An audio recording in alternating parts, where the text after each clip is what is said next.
jangan lupa direkam. Oke, terima kasih. Ya, Pak Johono beliau adalah mentor keuangan saya secara pribadi maupun keluarga, di mana oleh beliau mengarahkan akhirnya sampai pada titik di mana saya bisa mengalahkan Goliat hutang saya ya dan keluarga. Jadi pastikan Bapak Ibu menyimak materi beliau pada malam hari ini. 5 batu licin ini bagian dari 9 langkah mengatasi hutang. Di dalam 9 langkah itu ternyata ada peluang-peluang untuk Bapak Ibu bisa menambah peluru dana gitu ya. Jadi rahasia-rahasianya nanti akan dibongkar oleh Pak Johono. Ya, ini bagian beliau. Nah, saat ini memang lagi pelayanan di Bandung, jadi agak terlambat sekitar 15 menit ya, karena harus betul-betul stay di hotel supaya bisa stabil sinyalnya ya, tidak di jalan. Beliau juga akan langsung presentasikan materi. Nah, malam ini sambil menunggu Pak Juwono, saya mau ngecek nih sama Bapak Ibu, gimana rasanya selama 2 minggu ya? 2 minggu apa 3 minggu dalam grup ada kegalauan apakah? Siapa yang galau-galau, siapa yang lagi mumet, aduh ternyata begini ya caranya nego, pusing gitu ya. Ada yang lancar-lancar aja, boleh ada yang sharing dulu deh. Pak Robi gimana? Sejauh mana Pak Robi perkembangannya Pak Robi? Boleh open mic Pak? Halo, selamat malam teman-teman. Shalom. Shalom. Iya, sinyalnya bagus nggak ya? Suara saya nyampe bagus? Jelas? Jelas Jelas ya? Pak? Iya. Iya, kondisinya kalau saya sih untuk menanganin debt collector sih nggak ada masalah gitu. Karena kebetulan eh, bukan tahu caranya, cuman saya memang always stay calm gitu. Gitu. Itu satu. Dan kebetulan kenapa saya belum mengerjakan tugas karena saya juga baru di-resign-kan nih dari pekerjaan. Jadi saya bingung mau ngisi.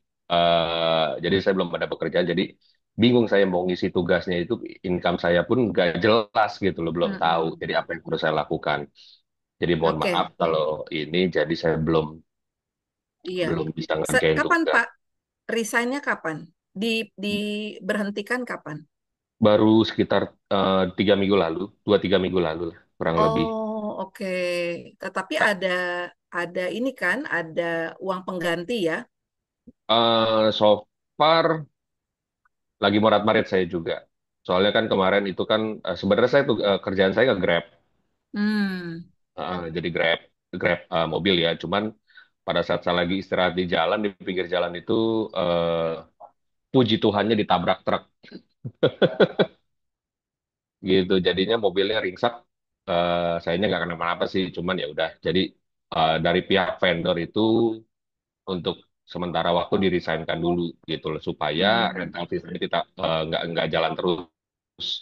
Nah, jadi kalau Hmm. dihitung-hitung saya bingung kalau mau nulis income saya berapa karena itu benar-benar random gitu. Oh, oke oke. Berarti untuk biaya hidup ke depan ada yang Ya, cover?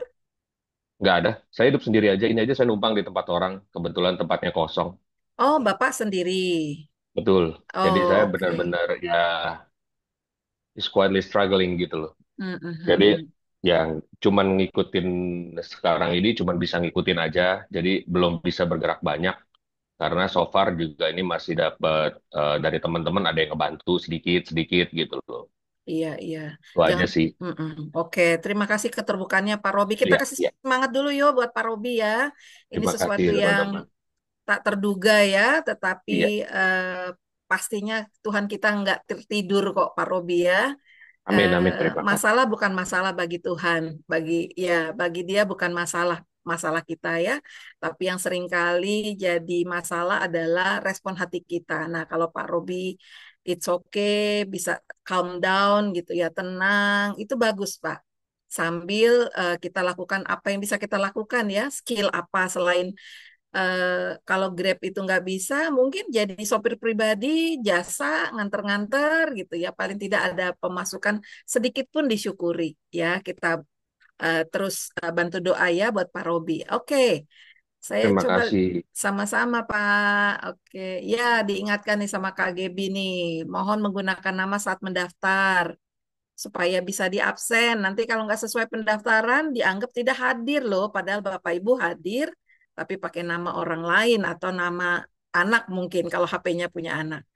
Saya beri kesempatan siapa yang mau bertanya dulu deh terkait dengan perjalanan kita 2 kali Zoom kemarin. 9 langkah awal pemulihan, masih ingat? Saya belum bocorin dulu ah. Masih ingat nggak, Bu Ana?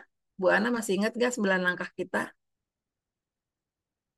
Bu Ana boleh open mic? Maaf Bu, saya Oh, kekunci? Ke-mute, Bu Ana? udah Bu. Ya, sudah. Ya, ini saya lagi minum obat flu Bu. Jadi agak muter kepalanya. Oh, oke, oke. Aduh, ini anak-anak juga lagi pada sakit. Maaf Bu, saya belum bisa berpikir Oh, oke, ngikuti mengingat-ingat aja. dengan baik. Iya, baik. Hmm. Tetap semangat ya, semangat sehat. Ada yang mau menjawab? Bapak Ibu, ada?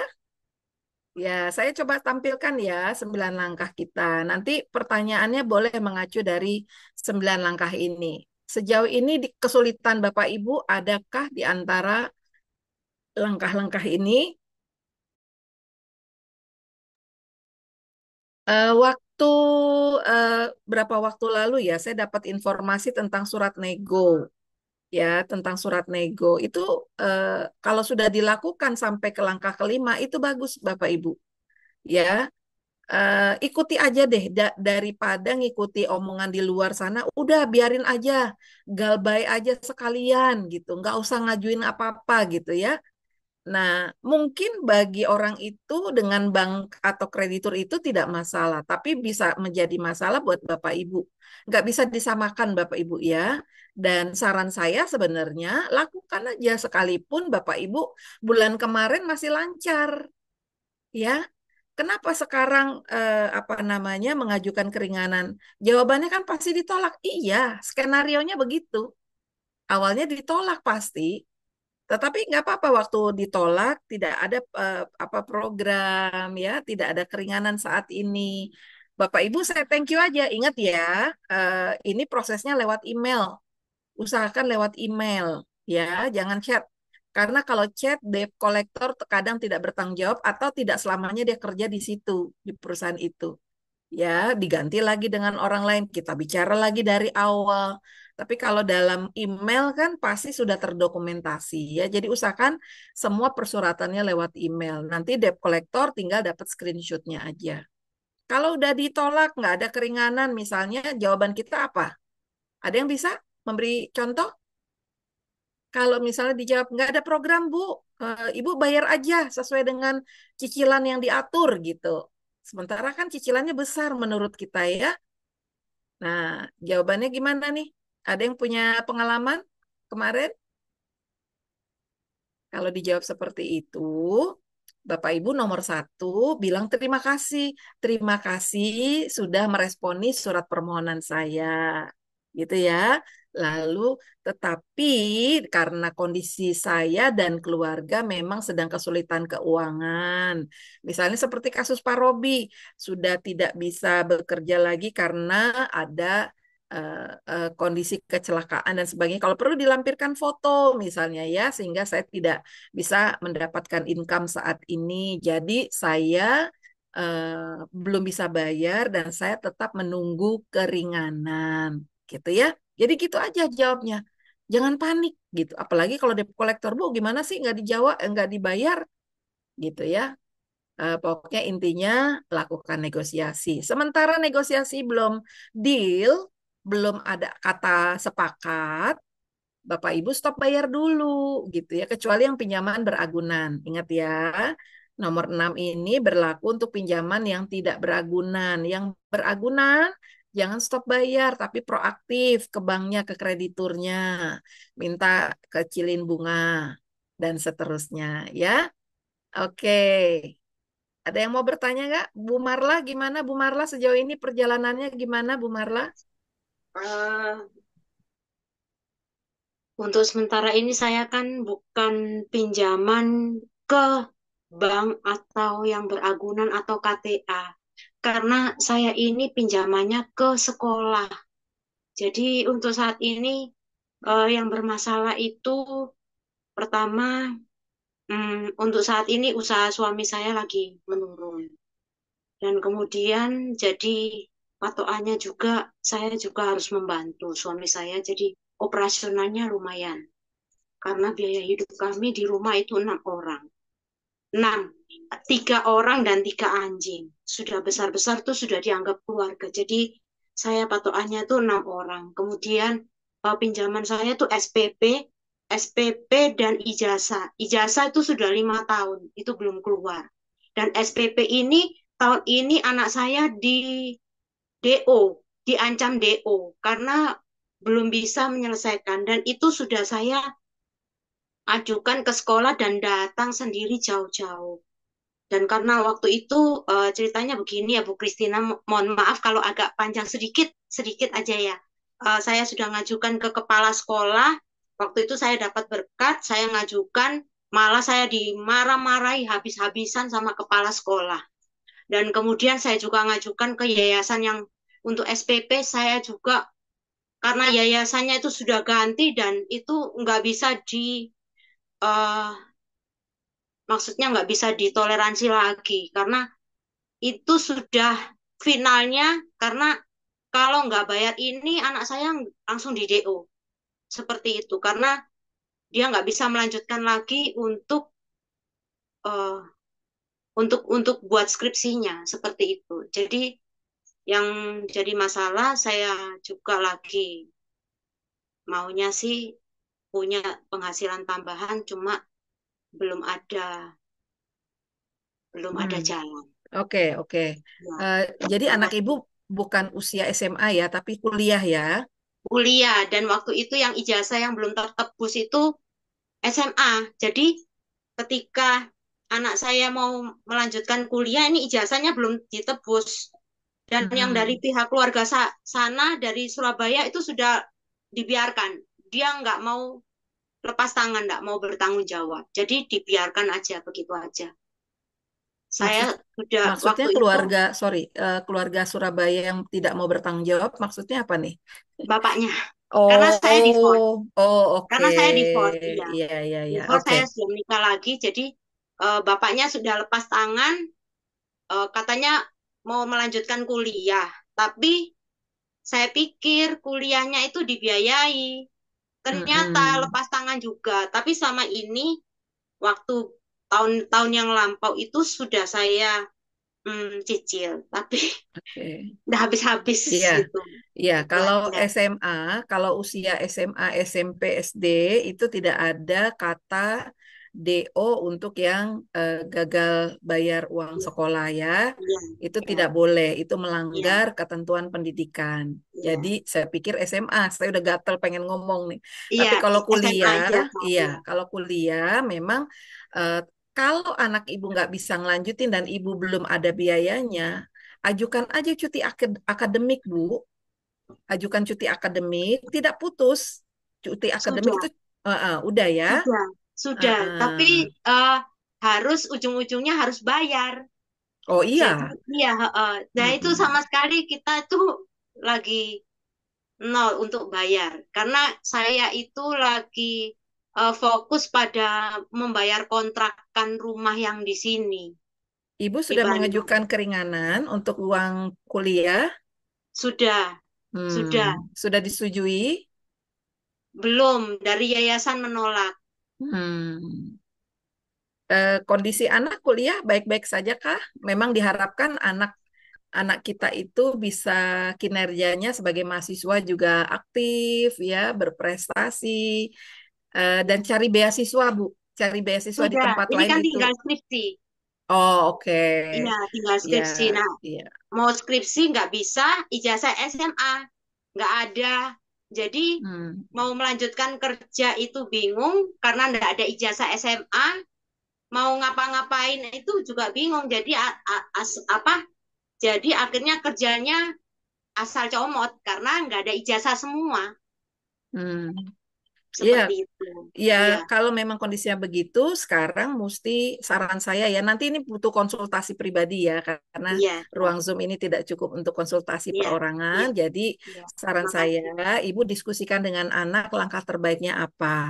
Ya, karena kalau memaksakan diri, dia juga nggak fokus untuk bisa selesaikan skripsinya. Relakan dulu untuk cuti, lalu kemudian isi waktunya untuk kerja. Sambil kerja, sisihkan uang seberapapun dapatnya untuk mencicil tebus ijazahnya supaya bisa bisa dilanjutkan ya. Nanti didiskusikan aja, Bu.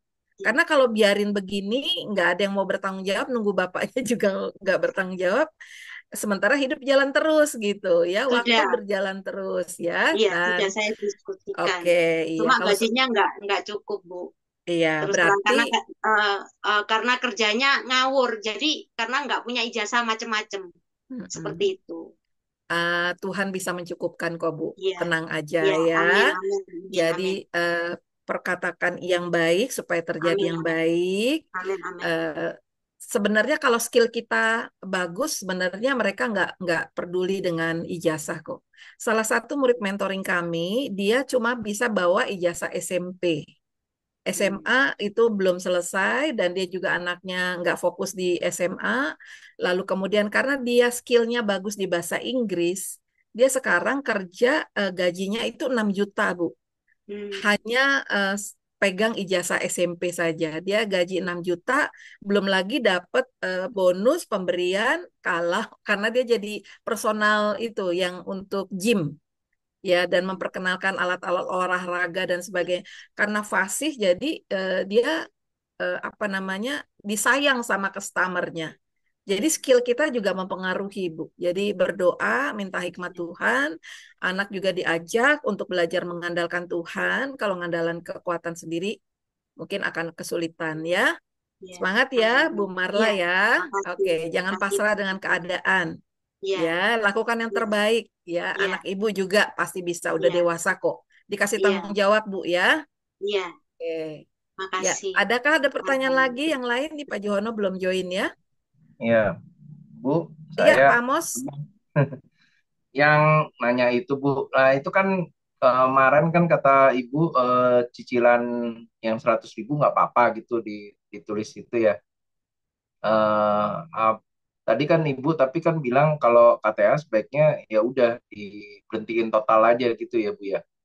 Itu Cicilan 100.000 nggak apa-apa, maksudnya gimana, Pak? Saya jadi kan kemarin saya tulis kan di surat itu yang nego itu saya minta di stop stop bayar stop bunga atau dicicil 100.000 sampai lunas gitu. Kalau mm-mm. kata-katanya begitu gimana Bu gitu Nggak maksudnya? apa-apa. Kalau Pak Amos sudah mengukur kekuatan uangnya, memang sanggupnya 100.000 per bulan cicilan, Mhm. ya silahkan aja tulis. Kalau itu sudah kemampuan. Yang penting angka bonggolnya, Pak. Angka Oh, pinjaman pokoknya Bapak harus jelas, jempol. sama-sama jelas. Jangan sampai Oh, 100.000, tapi bonggolnya itu ternyata udah tambah bunga, tambah denda. Memang permintaannya kan penghapusan denda dan bunga. ya, Tapi Bapak ya. sendiri harus pegang satu angka. Berapa Oh, itu yang bebas jadi bunga dan berarti denda? bilang pokoknya saja gitu ya Bu ya, minta keringanan, bayar pokoknya saja dan Iya, stop bunga gitu ya, dan stop bunga atau saya cicil 100.000 per bulan sampai lunas gitu. jangan atau. Oh, Jangan jangan atau. atau. Nanti dia pakai pakai angka yang besar, Bapak nyicil Hmm. aja 100.000 misalnya. Nanti angka Hmm. besar itu sayang gitu. Oh gitu. Jadi Eh, jadi pokoknya udah bener. jadi pinjaman itu dan cicilnya 100.000 per bulan gitu aja gitu Iya, ya Bu. iya. Nanti kalau jawaban dari banknya nggak disetujui, nggak apa-apa. Nanti biasanya bank langsung keluarin angka yang berikutnya, namanya nego ya. Hmm. Nanti Bapak Hmm. lihat angkanya, bandingkan dengan slik OJK Bapak. Oh, ternyata angka dari dia kegedean. Dia bilang katanya udah penghapusan bunga, ternyata bunganya bunga yang paling akhir. Bunga dari Hmm. awal-awal dia masih hitung gitu. Kan ada aja kan. Yang penting Ya. Bapak punya pegangan angka. Ya, jadi nego Nah, lagi gitu.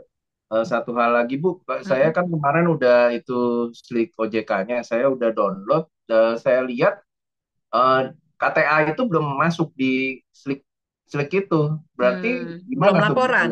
Itu banknya Belum belum lapor. laporan. Iya. Oh. Tapi Untuk tetap ada ya berarti ya Bu ada, ya. ada. Nanti sebulan atau 2 bulan, 3 bulan kemudian lah, Bapak cek lagi Slik OJK. Kemungkinannya Oh, udah ada. oh gitu ya Bu Iya, ya. biasanya karena banknya belum update ya. Iya. Soalnya Mm-mm. kan itu udah banyak banget gitu, udah bertahun-tahun, tapi memang ini kayak perubahan tadinya dari Citibank jadi ke bank yang baru ini, ke UOB ini. Jadi mungkin belum masuk kali ya Bu ya, gitu Bisa ya. jadi, iya, bisa jadi Pak, belum masuk. Dan mungkin ke pending juga surat Bapak, karena kan ada pengalihan tanggung jawab ya, collectionnya siapa gitu. Iya, Bisa iya. jadi, ya, ditunggu aja. Sambil Oh, nunggu nggak usah cemas nanti ditelepon gitu. Santai oh. aja Pak, kerja aja, fokus kumpulin peluru dana. Oh gitu ya Bu ya. Berarti Seperti tetap itu. stop bayar aja dulu ya, Stop sementara bayar. Iya, kalau Bapak bayar termasuk bayar minimum dianggap mampu bayar. Mereka oh nggak akan gitu ya Bu. setujuin terus. Iya. Oh, oke oke oke. Berarti harus Heeh. stop bayar ya Bu ya. Stop bayar. Oke. Heeh. Jadi Yang kalau penting, gitu, yang penting surat masuk dulu, tunjukkan bahwa kita punya itikat baik, nggak kabur. oke. Heeh. Ya Bu. Oke, Oke. nanti saya berarti saya revisi dulu terus nanti saya kirim deh. Kemarin masih nunggu itu.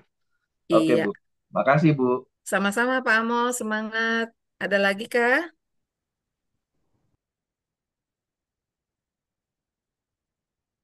Pak Johono belum ada ya? Kelihatannya belum ya. Kak Gebi boleh dicek lagi Kak Gebi? Kak Admin, tolong dibantu ya. Saya soalnya udah ditungguin nih di Zoom sebelah. Iya, Bu. Ah, Gimana, ah. Bu? Oke.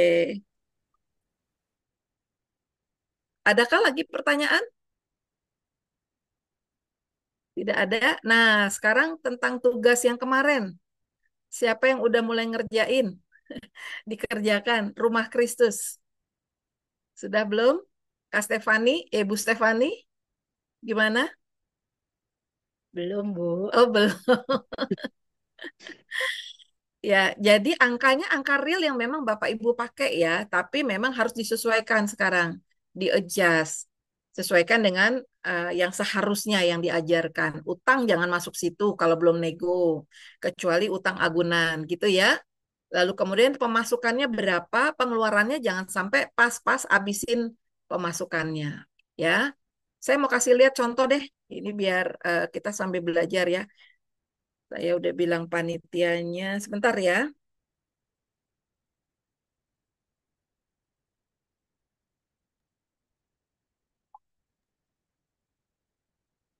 Jono sudah di Zoom, Bu. Sudah. Ya, selamat malam. Ya, maaf Halo. sekali. Ya, baru nyampe di hotel posisi saya di Bandung. Ya, terima kasih Bu Kristina sudah backup. Pertanyaannya banyak banget pasti kan. Iya. Nah, jadi saya tinggal langsung aja nanti. Oke, silahkan. Suara Saya saya aman ya? aman-aman, Pak. Ya Tapi udah. saya Oke, mau thank you. langsung permisi nih, Pak. Boleh, boleh, Iya, silakan. permisi ya, Bapak Ibu semua. Semangat semua belajar. Ini beliau adalah mentor saya, jadi dengarkan baik-baik apa yang disampaikan. Pasti banyak hal yang membuat perubahan ya dalam kehidupan kita. Pamit Pak Johono, Pak Sony, Bapak Ibu semua.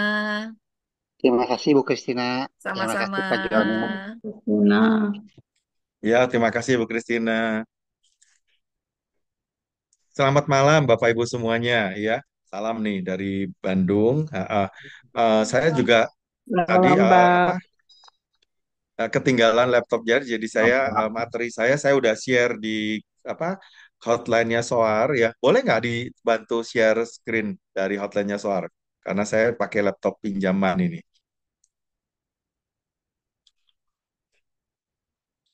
Baik, saya mulai ya sambil menunggu ya. Saya udah share di hotline. Kalau bisa share screen-nya dibantu dari hotline ya. Materi malam hari ini saya langsung aja ya. Judulnya 5 Batu Licin. Mungkin Bapak Ibu sudah mengikuti 9 langkah keluar dari jerat utang. Nah, hari ini kita lanjutkan prakteknya bagaimana kita mengalahkan raksasa hutang kita. Nah, saya mengambil persamaan daripada bagaimana Daud mengalahkan raksasa yang namanya Goliat. Jadi andai kata Goliat itu adalah raksasa hutang, jadi Daud ini bisa mengalahkan raksasa ini dengan cara seperti apa? Makanya judul ini saya ambil dari sana, konotasinya seperti Daud mengumpulkan 5 batu licin, dan kemudian dengan 5 batu licin, dia bisa mengalahkan raksasa hutangnya. Apakah materi saya sudah bisa dibantu share screen aja? Nggak apa-apa. Jadi nanti saya bilang next, bisa dilanjutkan. Oke, nah dasarnya sederhana sekali. Perjalanan Daud ini kan perjalanan yang luar biasa ya, teman-teman, Bapak Ibu semuanya. Dia diurapi pada saat masih remaja ya, tapi dia sedang dipersiapkan untuk menghadapi tanggung jawab yang lebih besar. Nah, waktu itu dia masih menggembalakan kambing domba milik ayahnya, Bapak Isai namanya kan ya. Dan disitulah Tuhan melatih dia bagaimana nanti dia menggembalakan bangsa Israel yang besar kalau dia bisa menggembalakan yang kecil ini dulu, yaitu kambing domba yang 2 atau 3 ekor ini. Nah, dari perjalanan ini, pengalaman ini, akhirnya ketika bangsa Israel mengalami tantangan, nah, ada namanya orang Filistin yang tinggi besar namanya Goliat, disitulah dia maju ya untuk mengalahkan namanya raksasa hutan. Baik, tim admin apakah sudah bisa untuk upload materi PPT dan untuk share screen? Coba kalau Sebentar bisa Pak, lagi dibantu. diproses Pak, sebentar Pak. Oh, lagi diproses. Baik, oke. Nah, nanti saya akan temukan 5 batu ini apa saja ya. Jadi kalau kita baca dari pembacaan firman Tuhan, waktu pagi-pagi sebelum Daud itu berperang melawan Goliat, dia itu ke sungai ya, memilih 5 batu licin. Nah, ini jadi judul kita hari ini ya. Kenapa kok dia memilih 5 batu licin? Karena kok nggak satu, mungkin ya jawabannya adalah ya kalau satu dilempar meleset, nggak punya backup yang lain. Nanti sama Bapak Ibu, kita perlu siapkan 5 ini sebagai satu kesatuan untuk kita bisa siap-siap mengalahkan namanya raksasa hutang ini. Jadi nanti satu demi satu kita coba cari ya, kita tangkap. Dan kalau kita memiliki 5-limanya, jadi kita udah cukup pelurunya, istilahnya peluru dananya kalau istilah Bu Kristina ya. Ini kita bisa menggunakan sebagai alat. Oh ya, terima kasih udah keluar nih slide-nya ya. Udah muncul gambaran 5 batu licin. Jadi kalau nanti kita sudah kumpulkan 5 nih di tangan kita seperti di gambar ini, berarti kita udah siap untuk mengalahkan raksasa hutang kita. Nah, sekarang saya masuk next slide, boleh dibantu? Udah slideshow, next slide. Nah, saya membuat satu ini ayat panduan kita malam hari ini ya. Ada bagian saya, ada bagian Tuhan. Jadi dalam kerjasama ini mengalahkan raksasa hutang, Bapak Ibu, mujizat ini juga itu ternyata Tuhan mau kita kerjasama dengan Tuhan. Nanti langkah-langkahnya diberikan. Nanti kalau kurang jelas boleh tanya ya. Tapi yang jelas satu, bahwa mujizat, apalagi mujizat keuangan ya, Tuhan mau kita terlibat di dalamnya. Jangan berdoa, terus tunggu kehendak Tuhan, tapi tidak melakukan apa-apa. Istilah saya begini, kadang-kadang alasan saya lagi doa nunggu kehendak Tuhan adalah alasan rohani sebenarnya untuk kita malas atau alasan untuk membuat kita tidak bertindak. Nah, ini Tuhan nggak bisa lakukan mujizat. Masih ingat mujizat pertama dilakukan Yesus ada di mana? Air menjadi anggur di Kana, masih ingat ya? Bisa nggak teman-teman waktu itu misalnya Yesus pertama kali melakukan mujizat, dia perintahkan, masih ingat kan, ketika pesta kehabisan anggur, maka Maria ibu Yesus bilang kepada Yesus, kelihatannya panik nih tuan rumah ya, kehabisan anggur. Nah, maka Yesus bilang kepada orang-orang pegawai-pegawai yang ada di rumah itu apa? Tolong ini tempayan yang sudah kosong diisi dengan apa? Diisi dengan air, ya kan?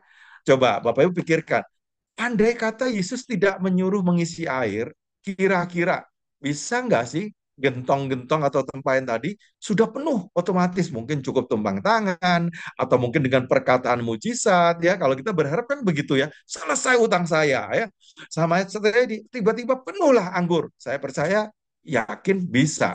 Tapi yang menarik adalah Yesus minta apa, orang-orang itu mengisi air ke dalam gentong. Berarti ada usaha dong, mungkin galon ya 19 liter seperti air mineral itu kan berat kalau diangkat ya. Wah, dimasukkan ke gentong ya, berat ngangkatnya. Kok harus lakukan? Karena untuk mujizat yang satu ini keuangan, Tuhan mau kita melakukan sesuatu bagian saya, nanti bagian Tuhan adalah melengkapi atau istilahnya turut bekerja dalam segala sesuatu untuk mendatangkan kebaikan untuk orang-orang yang mengasihi Dia. Nah, inilah yang terjadi dengan 1 Samuel 17 ayat 40 kita baca bersama-sama ya. Lalu Daud mengambil tongkatnya di tangannya, dipilihnya dari dasar sungai apa? 5 batu yang licin dan ditaruhnya dalam kantung gembala yang dibawanya, yakni tempat batu-batu. Sedang umbannya dipegangnya di tangannya, demikianlah ia mendekati orang Filistin itu. Nah, kita hari ini mau mencoba menjajaki pengertian 5 batu licin. Artinya persiapan apa yang Daud lakukan sehingga dia berhasil mengalahkan raksasa yang namanya si Goliat ini ya. Boleh dibantu next slide? Saya lakukan pertanyaan dulu. Kira-kira waktu Daud melawan Goliat, kira-kira perjuangannya seru kan ya? Nah, sekarang apa aja langkah-langkahnya, persiapannya ya? Jadi persiapan Daud ada nanti. Pertama, ya dia kumpulin 5 batu licin tuh. Batu licin pertama nanti kita belajar nggak boleh punya utang baru. Loh, kok nggak boleh punya utang baru? Bukankah bayar utang harus pakai batu, pakai doku, pakai duit ya? Nah, itu berarti mengandalkan apa yang menjadi otak atau menjadi pemikiran kita. Tuhan mau kita rubah konsepnya. Jangan berharap pada pengertianmu sendiri, tapi berharaplah pada Tuhan. Karena banyak jalan disangka orang lurus, ternyata ujungnya menuju maut. Banyak orang yang tidak berani menghadapi 9 langkah karena ketakutan, mereka panik dengan cara sendiri. Mereka berpikir, saya kalau dibayarin utangnya selesai, ternyata ujungnya makin dalam dia terjerumus. Bukan itu jalan keluarnya memang. Ujungnya maut bagi dia. Kita nggak mau Bapak Ibu sudah ada di lubang, lubangnya makin dalam karena ada utang baru. Akhirnya maut. Ya, kita nggak bisa keluar dari situ. Terkubur bahkan di dalam lubang itu. Makanya batu pertama, stop utang baru. Tidak boleh punya utang baru. Jadi berhenti dengan apa yang ada. Kalau berdosa, dulu kita mungkin dikatakan stop berbuat dosa. Ya, ada wanita yang ketahuan berzina waktu itu tidak ada orang menghukum dia dan kemudian Yesus berkata, ada orang yang melempari kamu dengan batu? Tidak ada. Apa yang dia katakan pada wanita ini apa? Berhenti berbuat dosa. Nah, ini stop utang baru harus menjadi apa habit atau batu pertama yang kita kumpulkan, teman-teman. Ya, yang kedua, cukupkan dengan gajimu. Jadi Ibrani 13 ayat 5 juga berkata ya, kita perlu mencukupkan dengan apa yang ada di tangan kita. Coba lihat tangan kita. Ada apa di tangan kita ya? Waduh, nggak ada apa-apa ya, nggak ada duit. Ya udah, yang ada di tangan kita nanti ada yang lain, Bapak Ibu. Jangan cari duit. Duit nggak ada, jangan cari duit. Di dompet nggak ada duit, ya udah di saldo rekening nggak ada duit, kita cari yang ada. Percayalah ada sesuatu selain uang. Ya. Yang ketiga, proteksi apa yang ada. Nanti kalau ternyata menemukan saya itu masih punya sesuatu, ya apa aja yang perlu diproteksi supaya nggak sampai yang dimiliki satu-satunya yang mungkin tinggal sedikit ini akhirnya menjadi bencana ketika kita kehilangan lebih besar lagi menjadi sesuatu musibah yang lebih membuat kita terperosok ke dalamnya. Kita harus menjaga apa yang ada. Yang terakhir, yang keempat, sebelum yang kelima ya, besar kapasitas income. Kalau mungkin Bu Kristina sempat cerita langkah ketiga, masih ingat apa gerakannya? Turunkan gaya hidup. Kurang turun, turunkan lagi gaya hidup. Turunkan lagi, makin turun sudah nggak bisa punya tempat turun karena udah tiarap, orang Jawa bilang tiarap itu udah gelosor gitu ya, udah nyampe ke lantai. Apa yang harus saya lakukan? Ketika udah nggak bisa turun lagi karena udah di titik terendah, maka satu-satunya jalan adalah buka langit-langit surga untuk berkat itu turun. Artinya perbesar kapasitas income. Ini adalah batu juga. Dan ini batu keempat untuk membuat kita menyimpan dulu di tempat yang aman. Nah, pada saatnya ketika batu sudah terkumpul, Goliatnya datang dan Goliatnya sudah mengecil. Bapak Ibu, mengecilkan Goliat butuh iman juga ya. Butuh cara juga ya. Sudah ada cara hadapin debt collector dengan jangan takut, begitu kan ya. Nah, ketika sudah ada keputusan, utangnya diperkecil, batunya cukup 5 batunya, disitulah terjadilah mujizat. Satu raksasa dikalahkan. Mau satu demi satu dikalahkan? Ayo kita belajar lebih dalam ya. Nah, sebelum kita belajar lebih dalam, next slide, boleh dibantu ya. Ada pertanyaan sedikit dari saya. Kira-kira waktu Daud melawan Goliat, Bapak Ibu, apa yang terjadi gitu ya? Apakah ini karena Daudnya hebat? Ternyata tidak, karena Daudnya itu taat. Ya, kata taatnya paling penting. Jadi Daud itu taat, apa yang disuruh Tuhan ya dia lakukan. Dan Daud ini anak muda loh, yang ketika dia dapat janji Tuhan, kamu akan mengembalakan jadi raja, ya, diurapi waktu itu oleh Nabi Samuel. Tapi dia sabar, Wah, habis diurapi dia pulang, dia nggak ngomong, aku anak raja, engkau anak raja, merasa dirinya raja, ya, merasa main klaim-klaim sana sini. Dia punya kerendahan hati, dia menunggu waktu yang tepat. Dan di tengah waktu menunggu, dia balik ke ladang dia, mengembalakan kambing domba dia. Ini hal sehari-hari yang Daud dilatih Tuhan. Jadi ada bagian Daud yang dilatih Tuhan. Dilatih pertama, Pertama, kita baca ayat yang di bawah ya, kotak di bawah. Daud menghadapi raksasa itu tidak lari. 1 Samuel 17 ayat 23, nama raksasa itu Goliat. Nah, apa yang terjadi? Goliat ini mengucapkan kata-kata yang tadi juga. Jadi ceritanya, kakak-kakaknya Daud itu menjadi tentaranya Raja Saul.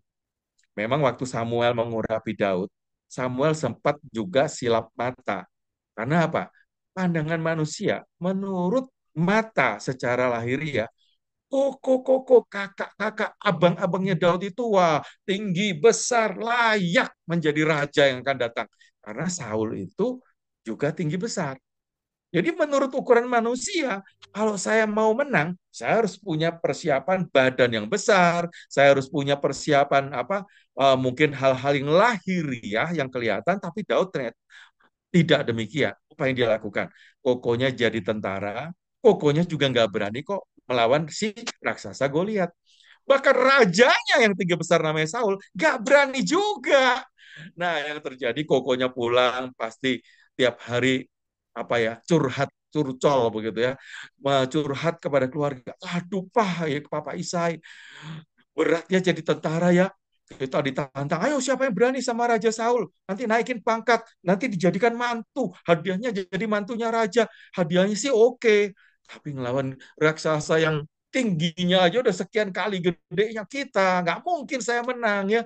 Aduh, padahal kita ini tertekan ya. Nanti kalau nggak naik gaji gimana? Kalau nggak nurutin atasan gimana? Padahal kita disuruh melakukan sesuatu yang nggak mungkin ya.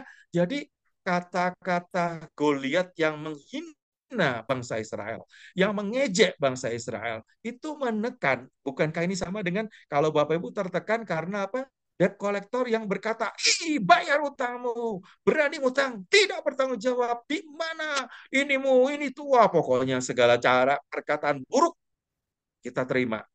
Jangan jadikan perkataan ini memperkecil kita, membuat saya makin terpuruk, membuat saya menjadi tidak berdaya, tidak berarti. Itu semua perkataan harus berani ditolak dalam nama Yesus, tapi jangan katakan kepada debt kolektornya. Debt kolektor bilang, bayar utangmu, terus ditengking, dalam nama Yesus pergi. Oh, kamu utang kok nengking orang, salah. Perkataannya jangan diterima. Ucapkan perkataan iman, aku anak Tuhan, aku salah, aku berdosa, aku berutang, tidak membayar, tapi aku mau bertanggung jawab. Dan ini yang dilakukan oleh si Daud. Walaupun dia nggak berutang, artinya dia bukan tentara, nggak harus menghadapi. Pokoknya kakaknya, abangnya kan ikut. Tapi curhat itu didengar oleh si Daud. Tiap pulang, pokoknya bilang mengeluh, "Wah, susah ya. Apa saya resign aja ya, saya keluar aja deh ya, jadi tentara. Mending jadi guru lah, mending jadi pedagang pasar lah," begitu ya. Barangkali udah patah semangat, patah hati. Tapi ternyata Daud mendengar, ayat 32 di sini tuliskan apa? Berkatalah Daud kepada Saul, dia mungkin izin kepada abangnya. Bang, boleh nggak saya ngomong kepada Raja Saul ya? Dan waktu dia ketemu Raja Saul, Daud berkata begini, janganlah seorang menjadi tawar hati karena si Goliat, karena dia.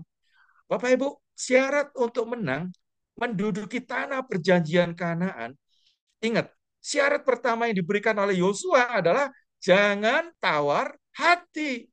Kalau punya mental pemenang, kita nggak boleh tawar hati. Tawar hati artinya apa ya? Menjadi keder, menjadi, tahu tawar ya, roti tawar Bapak Ibu tahu kan? Nggak ada rasa kan, manis kagak, asin kagak, enak kagak ya, kecuali dioles apa coklat begitu barangkali ya, baru kita doyan makan atau suka makannya ya. Tapi kalau tawar hati, wah nggak ada obatnya ini. Kenapa? Karena orang yang tawar hati, dia udah nggak percaya Tuhan. Dia percaya dengan dirinya sendiri, bahkan keadaan dia membuat dia terpuruk. Tapi apa yang terjadi dengan Daud? Dia berbeda. Hambamu ini akan pergi melawan orang Filistin itu. Jadi dia izin kepada Saul, jangan tawar hati, gue akan lawan. Ih, si kecil berani lawan. Jadi apa yang saya harus lakukan ketika saya mau melawan raksasa hutan? Jangan bikin raksasa itu membesar, Bapak Ibu. Ya dong, udah tahu koko-kokonya abangnya aja, Saul raja yang tinggi besar aja, gak berani lawan Goliat yang tingginya lebih besar. Jadi jangan bikin si utang lebih besar lagi. Makanya stop utang baru. Boleh nggak Pak pindahin utang ke tempat lain? Boleh. Tapi nggak boleh nambah rupiahnya. Jadi misalnya saya utang kredit beli rumah, namanya KPR ya, kredit pemilikan rumah.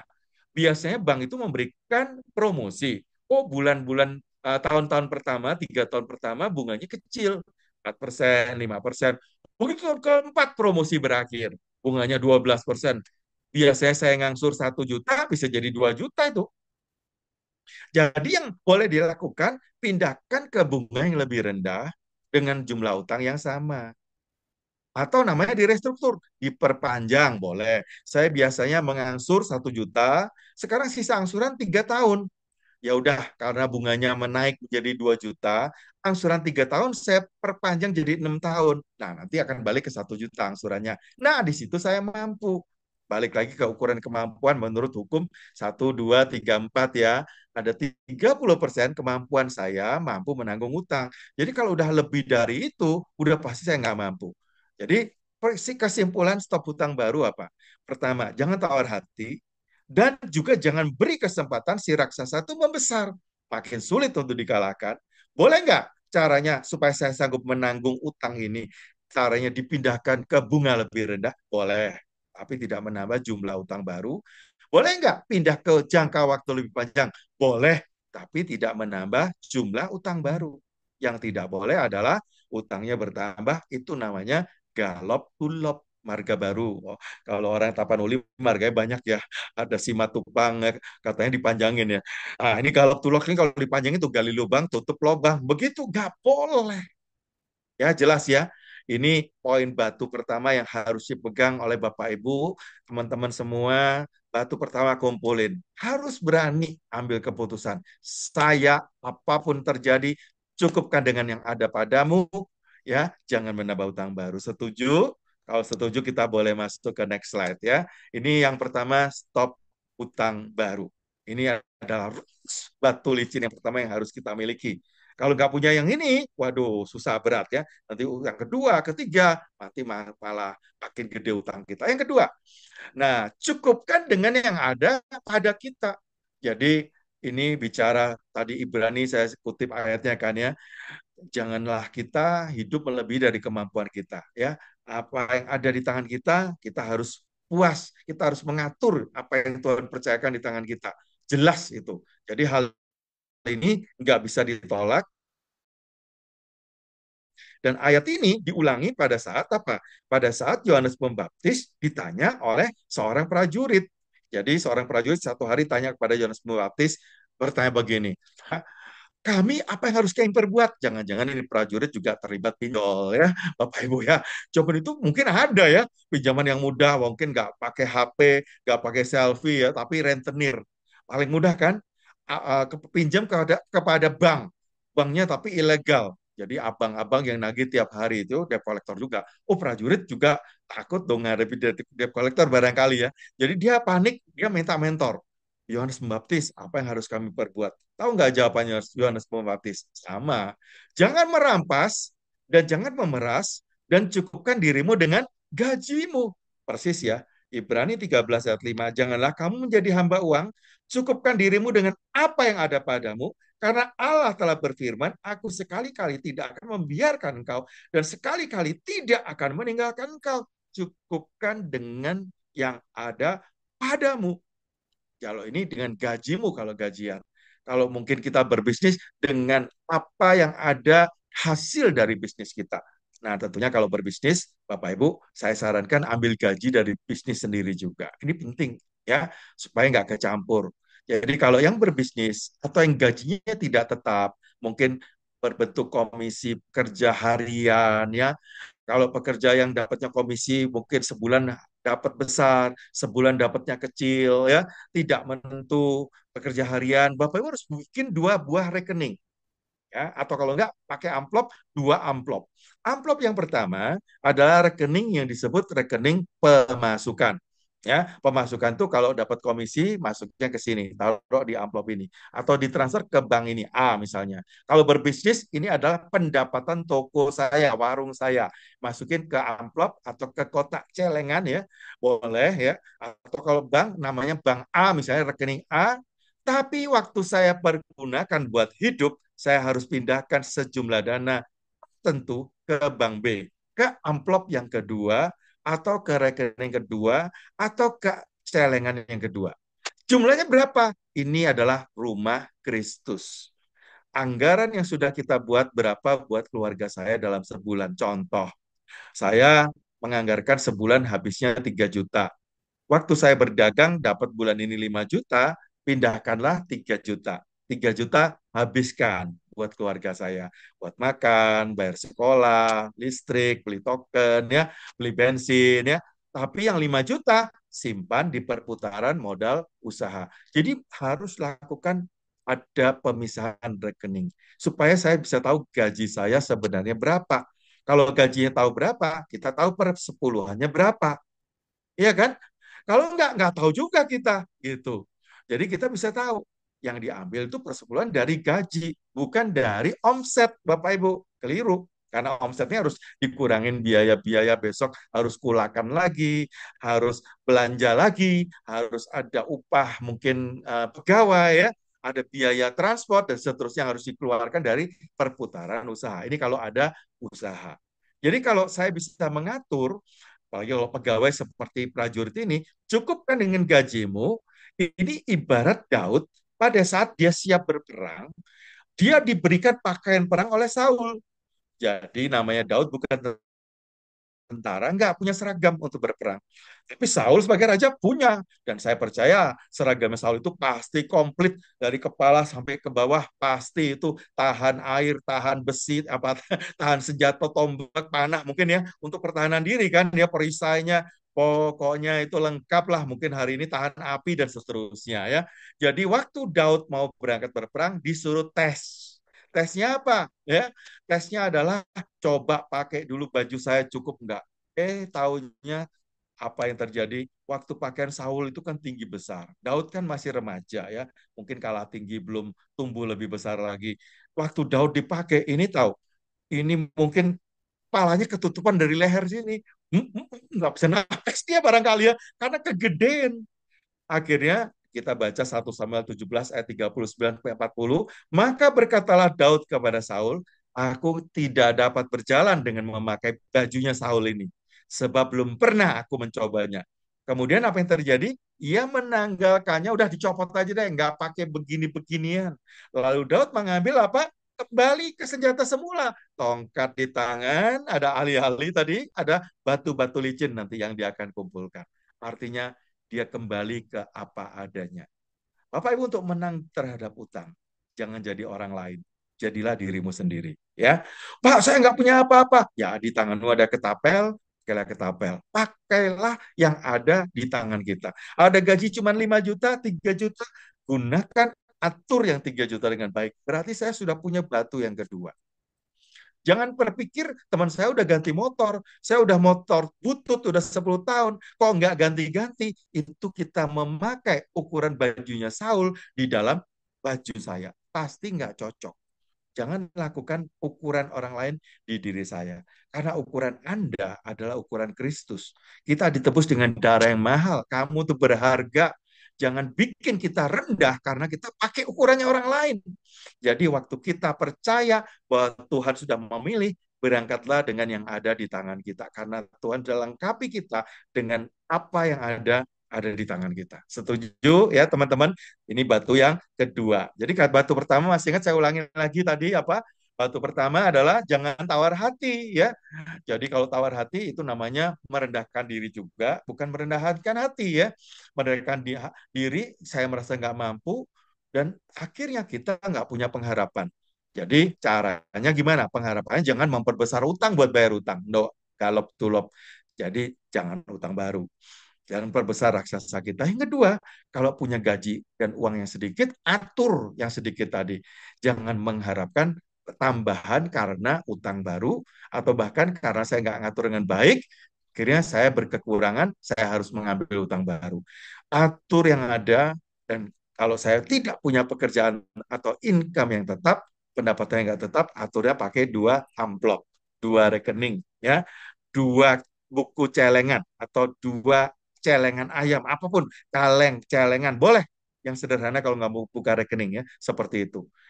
Supaya apa? Saya bisa kontrol semuanya ini. Jadi jangan pakai ukuran orang lain. Next, berikutnya, coba slide berikutnya. Boleh dibantu? Next slide.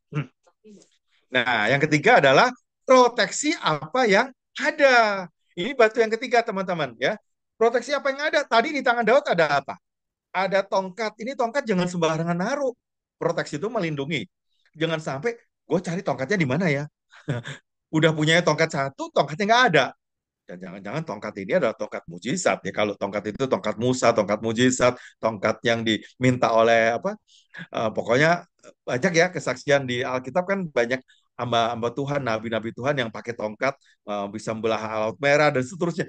Kalau ini hilang gimana begitu ya? Jadi dia apa yang dipercaya Tuhan di tangan dia, dia jaga betul-betul. Kalau Anda hari ini dipercaya Tuhan keluarga, keluarga Anda harus dijaga. Pak, saya kerja, saya bisa naik motor, Pak. Jaga motornya, jangan sembarangan taruh, jangan sembarangan parkir. Lebih dari itu, kalau parkir, kunci setangnya. Loh, kalau saya sampai tercuri, saya harus beli motor baru, utang baru lagi. Padahal tadi batu pertama masih ingat, dilarang punya utang baru. Salah lagi dong ya. Batu ketiga, tolong jagain apa yang ada.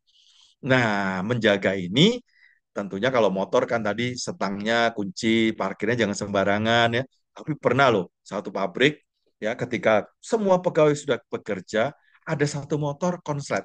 Jadi motor parkir di luar, di lapangan, jejer-jejer banyak banget. Satu motor ini apa ya, ada percikan api karena bensin penuh kan di situ ya, meledak. Itu seluruh deretan motor dengan cepat meledak semua. Pulang dari kerja, ada yang nepok jidat. Ya ampun ya, kenapa saya kehilangan motor hari ini? Bukan salah saya kan, yang meledak bukan motor saya, yang konslet bukan motor saya, tapi saya jadi korban. Kemarin baru lunas Tuhan. Sekarang nggak ada asuransinya. Waktu saya masih nyicil, saya disuruh asuransi kan. Sekarang nggak ada asuransinya. Ya ampun, Tuhan percayakan Anda motor sudah lunas, Anda nggak proteksi. Yang salah siapa? Bukan salah Tuhan nggak jagain kenapa motornya kebakar atau motornya hilang ya. Bagian saya ingat ya adalah lakukan bagian saya. Tuhan turut bekerja dalam segala sesuatu. Jadi bagian saya apa sebenarnya? Ya harus proteksi. Proteksi bicara asuransi. Kenapa? Karena itu adalah tanggung jawab saya. Jangan salahkan Tuhan ketika terjadi sesuatu yang bahkan saya nggak harapkan. Tentu kita tidak berharap sakit. Kita nggak berharap motornya tadi kebakar, berharap hilang. Ya dong, tapi saya harus jaga. Kalau sakit, jangan sampai keluar uang lagi yang besar. Saya harus jaga dengan apa? Bayarlah iuran BPJS Anda kesehatan tepat waktu. Karena Anda kalau terlambat membayar, Anda ke rumah sakit, nggak bisa pakai BPJS-nya. Harus nunggu sebulan dulu. Ya kan begitu kan?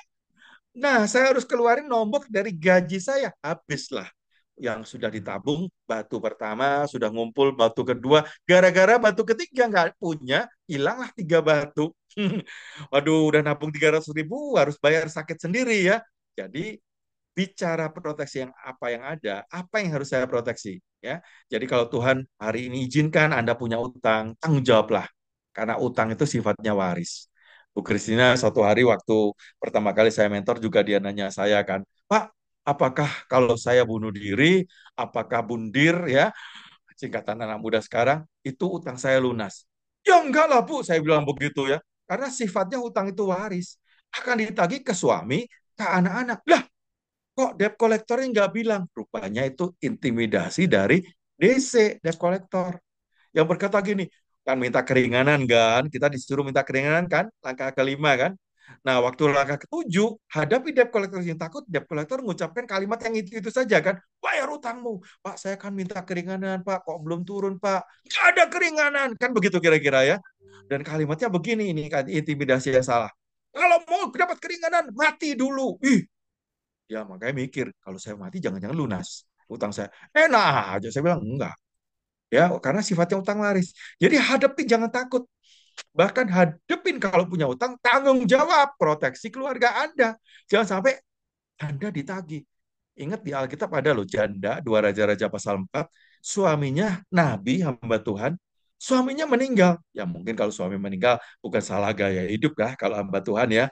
Kecuali hamba Tuhan zaman sekarang banyak tuh ya yang ngeprank mersinya dia flexing ya, nunjukin mersinya baru, jam tangannya digini-giniin kalau khotbah selalu gini-gini, cincinnya gede soalnya ya.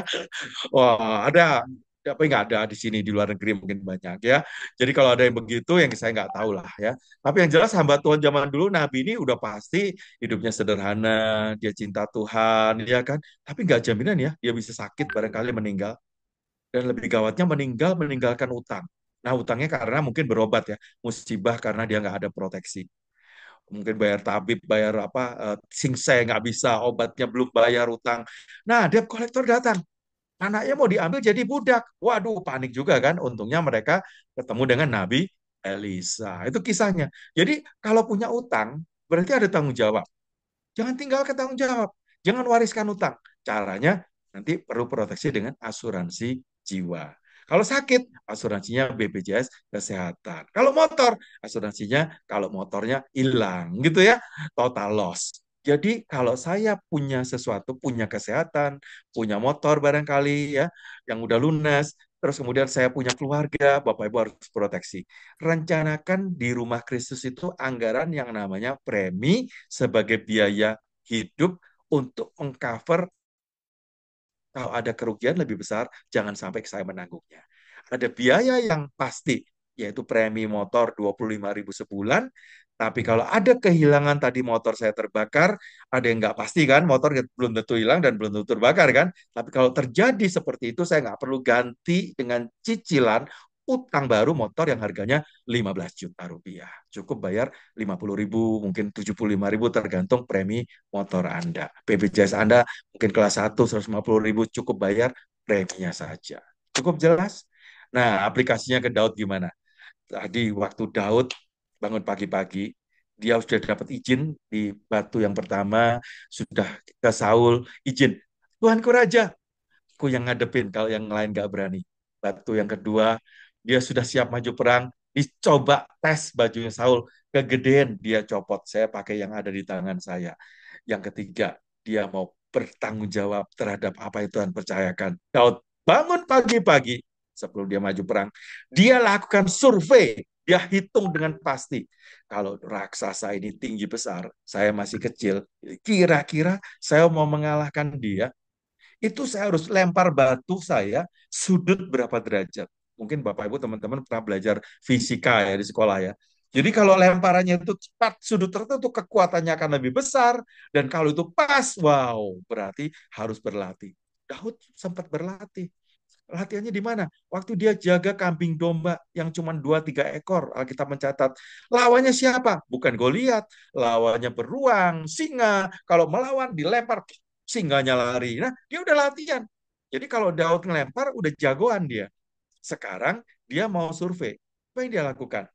Daud bangun pagi-pagi, gua bukan buru-buru lari ke medan perang ngintip berapa tinggi, berapa besar si raksasa Goliat, tapi dia titipkan, ditinggalkan nyala kambing dombanya pada seorang penjaga. Jangan sampai ini kambing domba saking sukacitanya, semangat berperangnya, wow, gua akan berperang lawan Goliat, kalau menang jadi mantu raja nih, ya. Terus ditinggal yang cuman kambing 2 ekor, gak ada arti. Nanti kalau gua jadi mantu raja, gua bisa punya 2.000 ekor, mungkin gua beli mau apa kambing domba yang enggak, dia tanggung jawab loh terhadap yang 2-3 ekor, dititipin. Coba kalau nggak dititipin ke kambing ini ke penjaga yang lain, ini kambing bisa jalan-jalan. Kalau jalan-jalan dimangsa sama beruang yang lewat, singa yang lewat, nggak ada Daud loh di situ, nggak ada yang jaga. Itu namanya Daud tidak bertanggung jawab. Dia bertanggung jawab. Apa yang Tuhan percayakan? Kambing domba cuma 2 ekor, dia titip ke penjaga. Pak penjaga, titip ya, gue mau maju ke medan perang hari ini, survei dulu. Terus apa? Dia berangkat ke sana karena ada tugas dari papahnya. Ini tanggung jawab yang kedua. Ayahnya Isai berkata, mungkin kakak-kakak hari ini mama masak enak, bawa aja langsung bekal dari rumah. Wah semangat dia, oke pak gua anterin. Ini tugas Daud yang dia bawa medan perang, nganterin rantang, ya, makan siang buat kokoh-kokohnya, buat abang-abangnya. Dia pergi seperti yang diperintahkan Isai kepadanya, dan sampailah dia di perkemahan tentara Israel, Saul waktu itu, ketika tentara keluar mengatur barisan dan mengangkat suara perang. Udah berhadapan-hadapan nih ceritanya. Filistin sebelah kanan, ada Israel sebelah kiri. Udah saling ngejek, woi, kamu pengecut, ayo kalau berani maju. Si Goliat teriak lagi. Israel, aduh ngomong apa kita ya? Nah di situ Daud datang. Waktu dia datang, dia lihat, wah memang rame ya. Ya medan perang ini serem banget ya. Tapi dia mau lihat maju ke depan, kan terhalang nih tentara di depan nih berhadapan-hadapan. Dia harus maju ke paling depan karena dia mau mengukur kan raksasa Goliat itu berapa tinggi. Apa yang dia lakukan? Itu rangsum diturunkan dulu, nggak terus dibawa, ditinggalin begitu aja di tengah jalan. Jadi dia bawa bekal rantang buat makan siang kakaknya, diparkir dulu, titip, mungkin minta apa tanda karcis parkir ya ke penjaga barang-barang parkiran titipan ada di situ ya. Kalau kita masuk ke supermarket kadang kan disuruh parkir tas gitu ya. Dia tinggalkan di tangan penjaga barang tentara, minta kwitansi atau minta apa tiket bukti gua nitip nih ya. Seperti itu. Baru berlari dia maju ke depan barisan. Wah, Daud itu tanggung jawab banget loh. Ada tiga tanggung jawab. Pertama, dia tidak tinggalkan kambing domba sembarangan.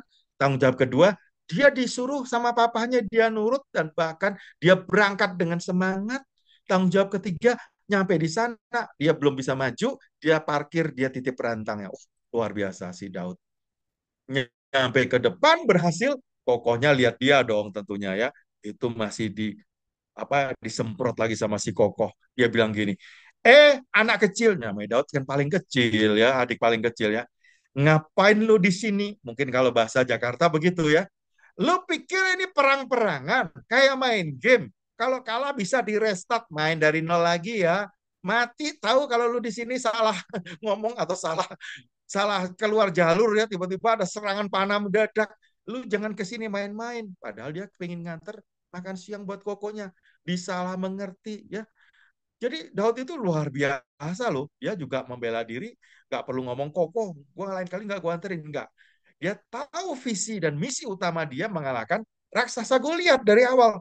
Jadi waktu dia ngadepin raksasa depan muka dengan muka, dia nggak perhatikan yang membuat dia telinganya mungkin panas karena apa kata orang, tapi yang apa dia lakukan, dia perhatikan sungguh-sungguh bagian mana dari raksasa ini yang terbuka, tidak tertutup dengan pakaian perang. Oh, jidatnya terbuka, hidungnya terbuka ya, kan nggak bikin ini semuanya pakai besi semua nggak napas nanti dia.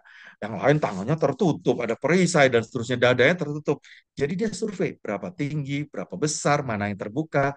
Kadang-kadang dalam berperang perlu strategi, perlu penasihat. Kali ini Daud betul-betul siap untuk berperang. Next slide. Sekarang kita lihat ya. Jadi kalau kita lakukan apa yang persiapan Daud, bagian berikutnya, coba next slide berikutnya. Kita kalau ngelawan ini ya, strategi kita 9 langkah ini, Bapak Ibu, teman-teman semua, itu jangan sembarangan gitu loh. 1, 2, 3 loncat-loncat, udah ikutin aja. Strateginya udah diatur, Bu Christine udah atur dengan baik. Kurikulumnya beliau kepala sekolah, bisa ngatur itu udah pengalaman hidup beliau juga. Udah ikutin aja deh. Endingnya pasti happy ending kok. Nah, hari ini saya memperlengkapi aja pelaksanaannya ya, persiapan kita. Yang keempat, perbesar kapasitas income. Jadi yang ketiga udah survei. Nah, sekarang si Daud harus mulai kumpulkan tenaga dong ya. Kumpulkan senjata di tangan dia. Bapak Ibu buka tangannya coba. Masih lengkap jarinya. Bersyukur ya kalau ada orang yang mungkin jarinya berkurang satu ya tetap bersyukur. Mungkin karena kecelakaan kerja ya.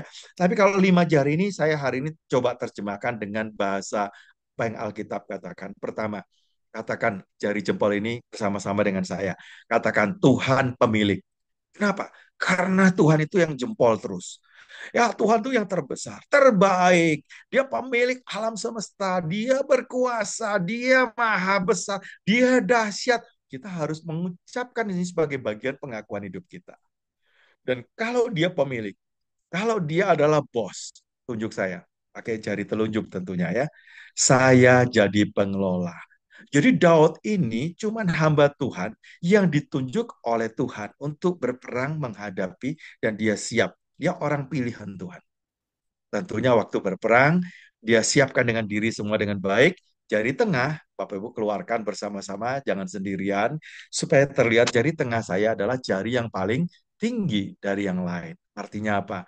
Apapun yang saya perbuat, perbuatan dengan segenap hatimu seperti untuk Tuhan dan bukan untuk manusia. Kalau goreng, masak, masaklah yang terbaik. Kalau jadi penjahit, jadilah penjahit yang terbaik. Jangan jadi penjahat yang terbaik. Ya, jadi hasilkan terbaik. Ini jari tangan yang ketiga. Jari yang keempat ada cincin berbicara apa? Lakukan semua dengan tanggung jawab. Jadi kalau udah ada cincin menikah, tadi ya jangan pikir, wah kalau saya mati beres, enak aja, ditagih ke pasangan, ke anak ya. Jadi pekerjaan saya, apa yang Tuhan percayakan, lakukan dengan tanggung jawab. Tadi Daud tanggung jawab dengan 4 hal yang tadi kita buktikan ya. Nah, dia memproteksi apa yang Tuhan percayakan. Dan terakhir, ada upah bagi yang setia. Ini jari yang upah ini paling kecil, tapi Bapak Ibu pasti butuh dia.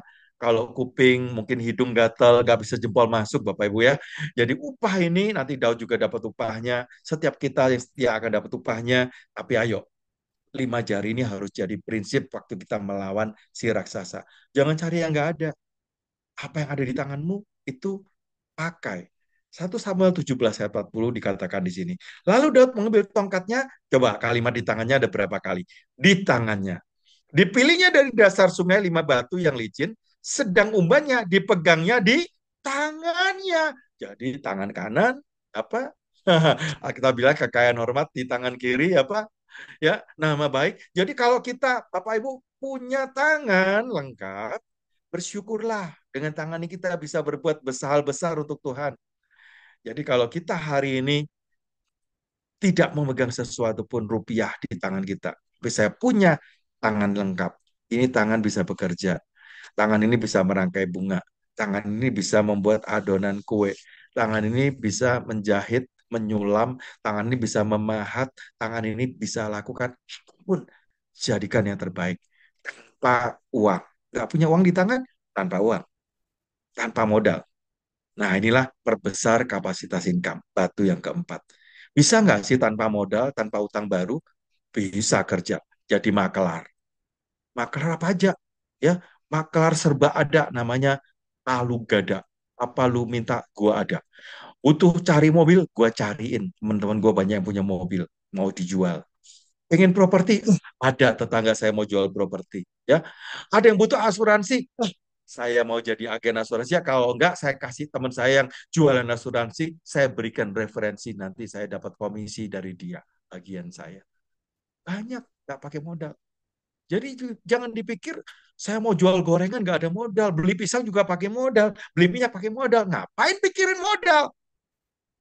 Ada yang di tangan saya, pakai yang ada. Ada teman, pakai teman. Gitu ya. Yang kedua, jadi reseller. Kalau saya nggak bisa goreng sendiri, ada orang kita tahu yang jual gorengan enak, kenapa nggak saya kemas pakai gorengan dia? Ya, ada teman kita, dia keluar rumah, dia cuma pakai foto di HP-nya, Bu Kristina mungkin udah cerita ya, dia fotoin bunga-bunga pedagang bunga di depan rumah dia, di pinggir jalan raya ada pedagang bunga. Dia fotoin bunga-bunga itu indah tentunya ya, rangkaian bunganya segala. Dia izin, Pak, boleh nggak saya bantu pasarin? Oh boleh dek. Dia upload di IG-nya dia. Buka IG kan nggak bayar ya.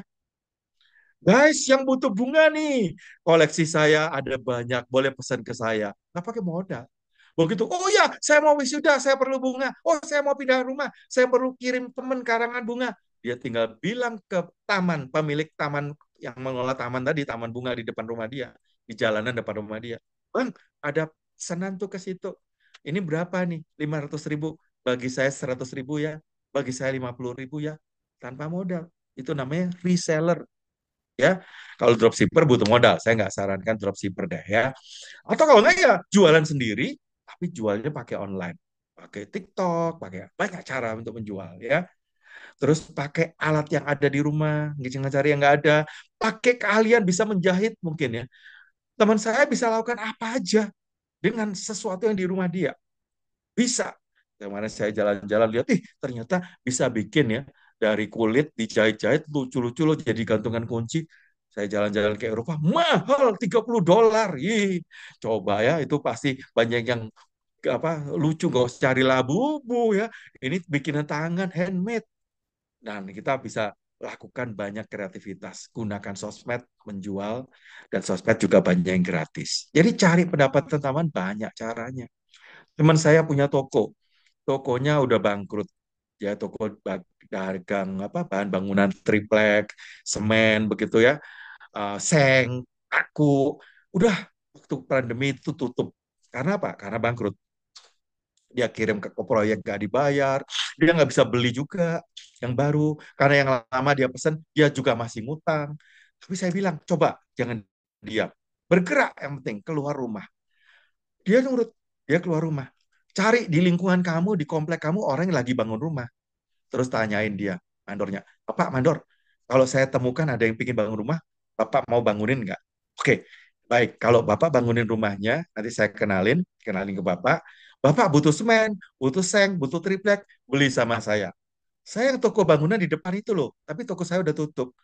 Tapi sekarang saya jualannya online. Jadi Bapak boleh minta ke saya, terus kemudian nanti saya kirim ke alamat proyek, ke alamat rumah yang Bapak bangun. Wah, ini nggak pakai modal ya. Terus dia telepon ke dia yang utang seng belum bayar, utang triplek belum bayar, ke supplier yang memberi dia barang-barang. Dia bilang, Koh, saya kan ngutang berapa? Oh, sekian ratus juta. Boleh nggak, Koh? Kalau saya orderkan triplek, engkau kirim jangan ke saya. Engkau pasti nggak percaya saya kan. Saya udah utang sekian lama, nggak bisa bayar, toko udah tutup, udah bangkrut. Kali ini nggak perlu kirim ke saya. Kirim langsung ke alamat proyek. Nanti si orangnya transfer ke engkau langsung, tapi kasih saya untung lah. Misalnya transfernya 100 juta, kasih saya untung 5 juta. Separuh boleh dipotong untuk nyicil utang saya 2,5 juta. Tapi 2,5 juta saya boleh gunakan untuk saya hidup nggak pakai modal teman-teman. Dia cuma keluar rumah, jangan diam, jangan tidur. Makanya saya bilang, banyak orang berdiam diri, ngakunya di kamar mencari kehendak Tuhan, atau bahkan ke tempat retret bertapa, dua doa. Banyak alasan cari kehendak Tuhan, padahal untuk menutupin kemalasan dia bertobat dalam nama Yesus. Itu apa ya? Alasan yang Anda ungkapkan secara rohani, padahal Anda sedang mencoba melarikan diri dari kehendak Tuhan. Kehendak Tuhan adalah keluar jadi berkat. Keluar dari rumah. Selama Anda mau keluar, pasti ada berkat. Jangan diam. Ya, ini batu yang keempat. Yang terakhir, yang kelima. Next slide. Jadi kalau sudah terkumpul batu sedikit, 500.000 bisa dikumpulkan, 100.000. Nah, waktunya kita mengumpulkan dengan apa yang ada tadi kan. Nah, saya lupa di satu slide lagi. Tadi ada 5 jari, ada 6 harta. Wah, ini juga luar biasa. Kita kaya nih ya. Anak Tuhan itu kaya. Kalau orang dunia cuma punya 5 harta. Saya punya 6. Kalau jari jangan 6. Ya, 5 aja cukup. 6 harta itu apa toh? 6 harta itu ada harta rohani, karena anak Tuhan ya. Wah, saya doanya kenceng nih. Doa pagi, doa siang, doa malam ya. Spiritual asetnya tinggi. Tapi saya nih loh, sekolahnya kurang bagus, nilainya nggak bagus, atau nggak lulus sarjana, cuman S3, SD, SMP, SMA. Namanya soul asset, harta jiwaninya cukup kurang ya, rendah lah ya. Tapi saya punya badan masih sehat, body asetnya bagus, temennya banyak, relationship habit asetnya berarti bagus, nilainya tinggi. Keluarga masih kompak, ada gak dirongrong, tapi didukung karena ada terbuka ngaku sama pasangan, saya ada utang, ternyata Anda pertama takut kan dimarahin, gue cerai, enggak, ternyata yuk kita hadapin sama-sama, family asetnya bagus, utangnya banyak, berarti finansial asetnya nggak bagus, nggak apa-apa. Anda nggak punya dua kan, nggak punya soul asset, jadi tadi nggak punya ahli, keahlian, nggak punya ijazah bagus, nggak punya uang, jangan cari yang nggak ada. Ingat ya, yang ada di tangan kita yang dicari kan, ada spiritual asset, ada body asset, ada relationship asset, ada family asset, pakai 4 ini. Ada temen, jadi waktu balik lagi ke ibu janda, 2 Raja-Raja pasal 4. Dia nggak punya uang, berarti financial assetnya nggak punya kan, ada utang yang ada. Mungkin dia istri, ibu rumah tangga aja, mungkin soul assetnya nggak bagus kan, suaminya pasti guru teologi ya, nabi, sekolah Alkitab, mungkin dia cuma ibu rumah tangga yang sederhana. Tapi sebagai istri nabi tentu doanya bagus, pendukung suami yang bagus, badannya masih sehat, kuat. Yang menarik ini, keluarganya, anaknya juga masih mendukung, suami nggak ada, tapi anak-anak kompak ya. Yang menarik, relationship aset, temennya banyak, dan namanya baik. Ini penting Bapak Ibu. Ini penting. Kalau punya teman banyak, bukan terus, friend, gue utang dulu, friend. Nanti gue bayar, gue cicil, friend. No. Berarti batu pertama Anda nggak lulus lagi. Jangan cari utang baru kan. Terus teman buat apa? Temannya buat apa? Ibu janda ini disuruh oleh Nabi Elisa, pinjam tempayan sebanyak-banyaknya. Jangan terlalu sedikit. Coba kalau dia punya teman banyak, tapi namanya nggak bagus.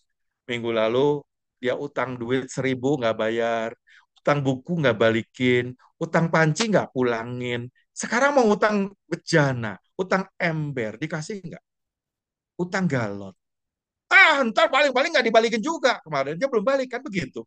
Tapi karena namanya baik, hubungannya baik, walaupun dia nggak punya uang, nggak punya ilmu, dia punya yang lain. Dia dipercaya. Makanya waktu dia terkumpul tempayan banyak, mujizat terjadi. Sedikit minyak tidak berhenti mengalir. Kapan dia berhenti mengalir? Ketika seluruh tempayan sudah penuh. Jadi Tuhan sanggup memberkati kita seberapa besar bejana atau tempayan yang ada sediakan. Semuanya balik ke kita kan. Dan ini nggak butuh modal, nggak butuh uang. Jadi setelah saya mulai kumpulkan, next slide boleh dibantu berikutnya. Ini mungkin slide yang saya yang dua terakhir. Ya, setelah terkumpul sedikit demi sedikit kata paribasa ya. Next slide. Lama-lama menjadi bukit ya. Wah, itu nggak boleh tuh. Pepatah itu kadang-kadang bagus ya, kita boleh ambil ya. Jadi sedikit-sedikit. Nah, sekarang kita kumpulkan di tempat yang aman. Tempat aman itu di mana? Jangan taruh di bank yang sama saya berutang. Karena ada perjanjian, kalau saya utang di situ diambil utang saya. Ada juga orang yang naruh misalnya di temen. Wah, jangan jangan teman saya nanti ngambil. Bapak Ibu harus simpan di tempat yang aman. Udah, taruh aja di toko saya. Nanti bisnis ini bagus, saya bagi untung. Kalau 1.000, besok bulan depan jadi 2.000. Waduh, ya 100.000 jadi 200.000. Hilang Bapak Ibu. Jangan ya. Jadi jangan taruh di tempat yang Anda mudah tergoda, tergoda dapat untung besar, tergoda untuk diambil buat belanja, atau tergoda untuk investasi yang bodoh. Nah, waktu itu 16 tahun yang lalu, kami punya komunitas gereja, punya satu koperasi. Koperasi ini menjadi milik seluruh full-timer, anak-anak Tuhan full-timer yang bekerja di gereja. Mereka dipaksa untuk menabung. Karena prinsip Alkitab kan memang kita harus menabung, saving itu disisihkan. Karena Yusuf waktu mendapat hikmat, Raja Firaun, dia dapatkan apa? Satu perintah, simpan 1/5. 1/5 berapa persen? 20% dari panen Mesir. Ketika 7 tahun kelimpahan Anda simpan 20%. Ketika punya gaji simpan 20%. Ketika toko masih buka simpan 20%. Maka ketika masa kekeringan ada persediaan makanan di Mesir. Dan seluruh dunia tahu di Mesir ada persediaan. Itu gara-gara hikmat si Yusuf. Jadi lewat hikmat ini, full timer ini dipaksa dipotong gaji, simpan dulu gajinya 10%, 20% tadi, supaya punya persediaan. Dan kita kumpulkan komunitas ini namanya kooperasi. Memang kooperasi adalah salah satu alat yang ada di Undang-Undang Dasar pasal 33 sebagai usaha bersama milik seluruh anggota. Udah jalan 16 tahun, kemarin baru rapat anggota tahunan. Jadi kooperasi juga jangan sembarangan Bapak Ibu. Siapa pengelolanya ya, kita bikin laporan keuangan, tanggung-jawaban undang anggota, kita laporkan laba kita 1,6 miliar dan kita bagikan untung ke anggota setara deposito 6% setahun. Menguntungkan banget ya. Jadi kalau kita taruh kebetulan butuh, raksasanya sudah mengecil, ada saldo, ini di komunitas akhirnya dibuka juga ke umum, nggak cuma hanya milik gereja ini, sekarang anggotanya udah hampir 3.000 orang. Nah, Bapak Ibu kalau ingin tahu lebih lanjut, boleh cek websitenya. Ada www.mitrateladan.id. Ini bermula dari anak Tuhan, tapi sekarang kita lepas ke tubuh Kristus. Jadi sudah terbuka. Anda bisa pakai online aja untuk nabung, tanya ya.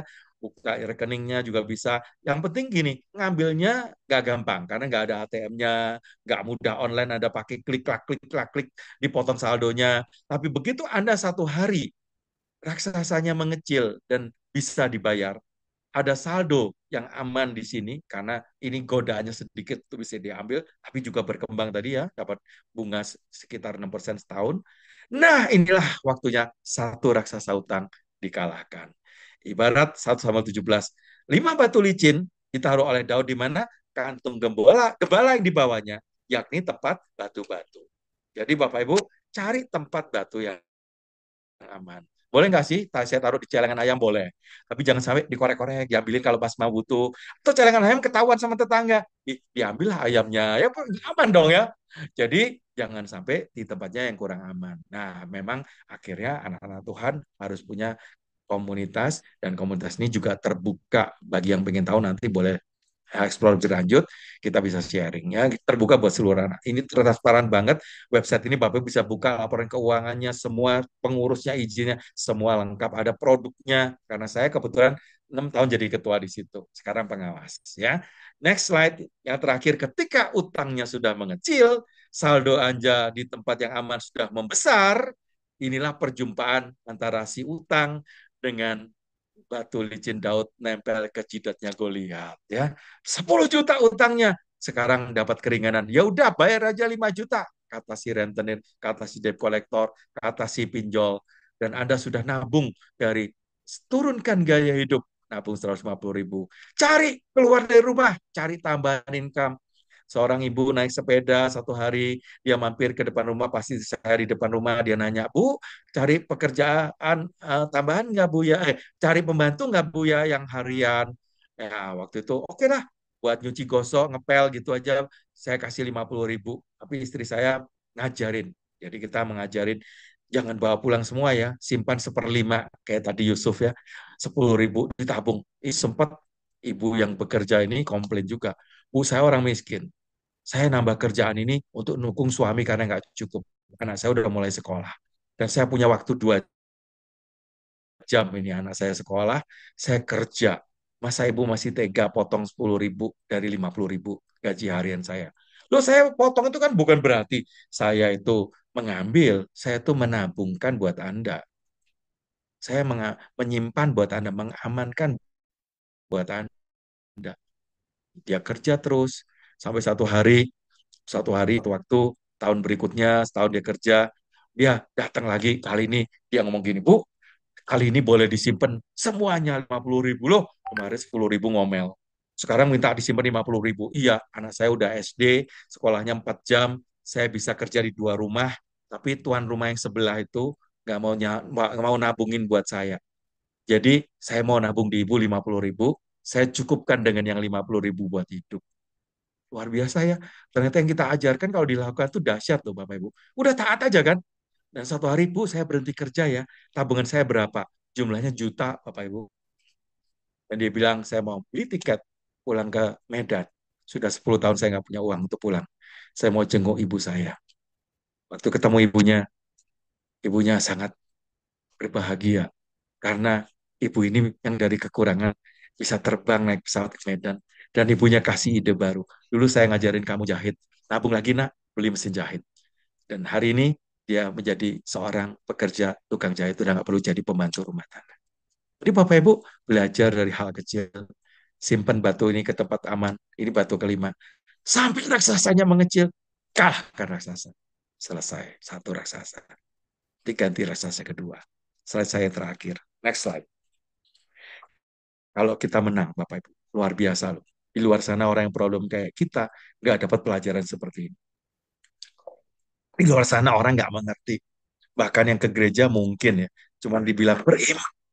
Pasti waktunya Tuhan, indah semua pada waktunya. Caranya, nah nggak tahu. Ada 9 langkah. Nggak tahu, saya harus kerjakan bagian saya 5 batu licin. Tapi hari ini, Bapak Ibu ya sudah dengar, bisa menolong orang di luar sana. Daud waktu menang. Menang lawan Goliat, dia wah jadi mantu raja. Tapi yang menarik, jadi mantu raja, nggak bisa ngalahin raja. Dia taat juga ya, atau otoritas. Waktu itu raja iri karena rakyat bersorak-sorak. Daud mengalahkan, Saul mengalahkan beribu-ribu, tapi Daud berlaksa-laksa. Ada iri hati. Si raja, si Saul ini kan mestinya mertua ya. Pengen bunuh, ini mantu bahaya nih. Satu hari bisa menggantikan posisi saya nih. Dia lebih tenar dari saya. Lebih terkenal, lebih viral dari saya. Dia cari kesempatan membunuh. Nah, kalau lawan Goliat, jangan takut. Tapi lawan mertua, ya harus takut Bapak Ibu ya. Karena kita harus taat pada otoritas, orang yang diurapi Tuhan, orang yang ditaruh di atas kita. Jadi Daud menunggu waktu yang terbaik buat Tuhan, yang menghukum Saul sendiri, dia nggak boleh menghukum. Kalau Goliat dia boleh kalahkan. Jadi waktu Daud menang, dia melarikan diri dari Saul karena ya dia harus melarikan diri, jangan konyol juga ya. Ditombak dia, wah, bisa meleset sendiri tombak yang enggak, dia harus lari, Bapak Bu ya. Dia lari ke Gua Adulam dan ketika saudara-saudaranya dan seluruh keluarga yang mendengar hal itu, pergilah mereka ke Gua Adulam ke sana mendapatkan dia. Berhimpun juga kepadanya apa? Setiap orang yang dalam kesukaran. Berapa banyak teman kita yang dalam kesulitan ekonomi, kesukaran rumah tangga, kesukaran untuk mendapatkan ketenangan dalam hidupnya. Karena mereka nggak percaya. Kedua, setiap orang yang dikejar-kejar tukang piutang, dikejar debt kolektor. Ketiga, setiap orang yang sakit hati, mungkin ditipu oleh pasangan, ditipu oleh rekan kerja, ditipu oleh partner bisnis. Maka Daud menjadi pemimpin mereka. Bersama-sama dengan dia ada berapa? Kira-kira 400 orang. Jadi Daud yang menggembalakan 2-3 ekor domba, sekarang mengembalakan berapa? 400. Di mana? Gerejanya namanya Gereja Gua Adulam, GGA. Tahu nggak? Tempat pelatihan atau Universitas Gua Adulam ini atau Gereja Gua Adulam ini menjadi tempat berlatih calon-calon tentaranya Daud yang gagah perkasa ketika dia jadi raja. Hari ini teman-teman semua Bapak Ibu sedang dilatih Tuhan. Mau dilatih atau mau ditolong. Orang yang ditolong selesai karena dia nggak pernah menang. Tapi kalau Anda dilatih dan tidak menang, Anda bisa menolong banyak orang yang lain. Masuklah dalam tentara-tentaranya Daud. Siap?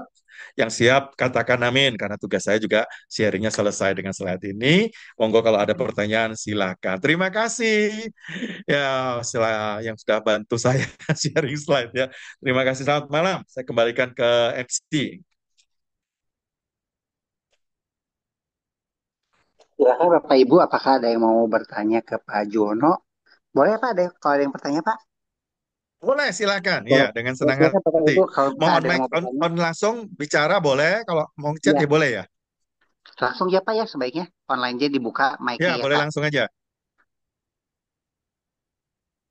Apakah ada Bapak Ibu yang mau bertanya? Ayo, silakan.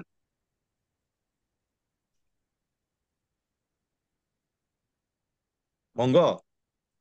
Yang malu-malu boleh ngechat deh.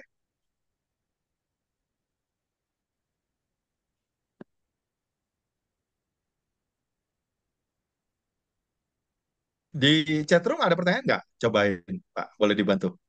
Nggak ada ya? Saya cek ya. Pak, saya satu Pak. Oh, belum ya? Di chat room nggak ada ya? Terus silakan. Yang mau langsung open mic aja. Monggo silakan, kita punya waktu ya.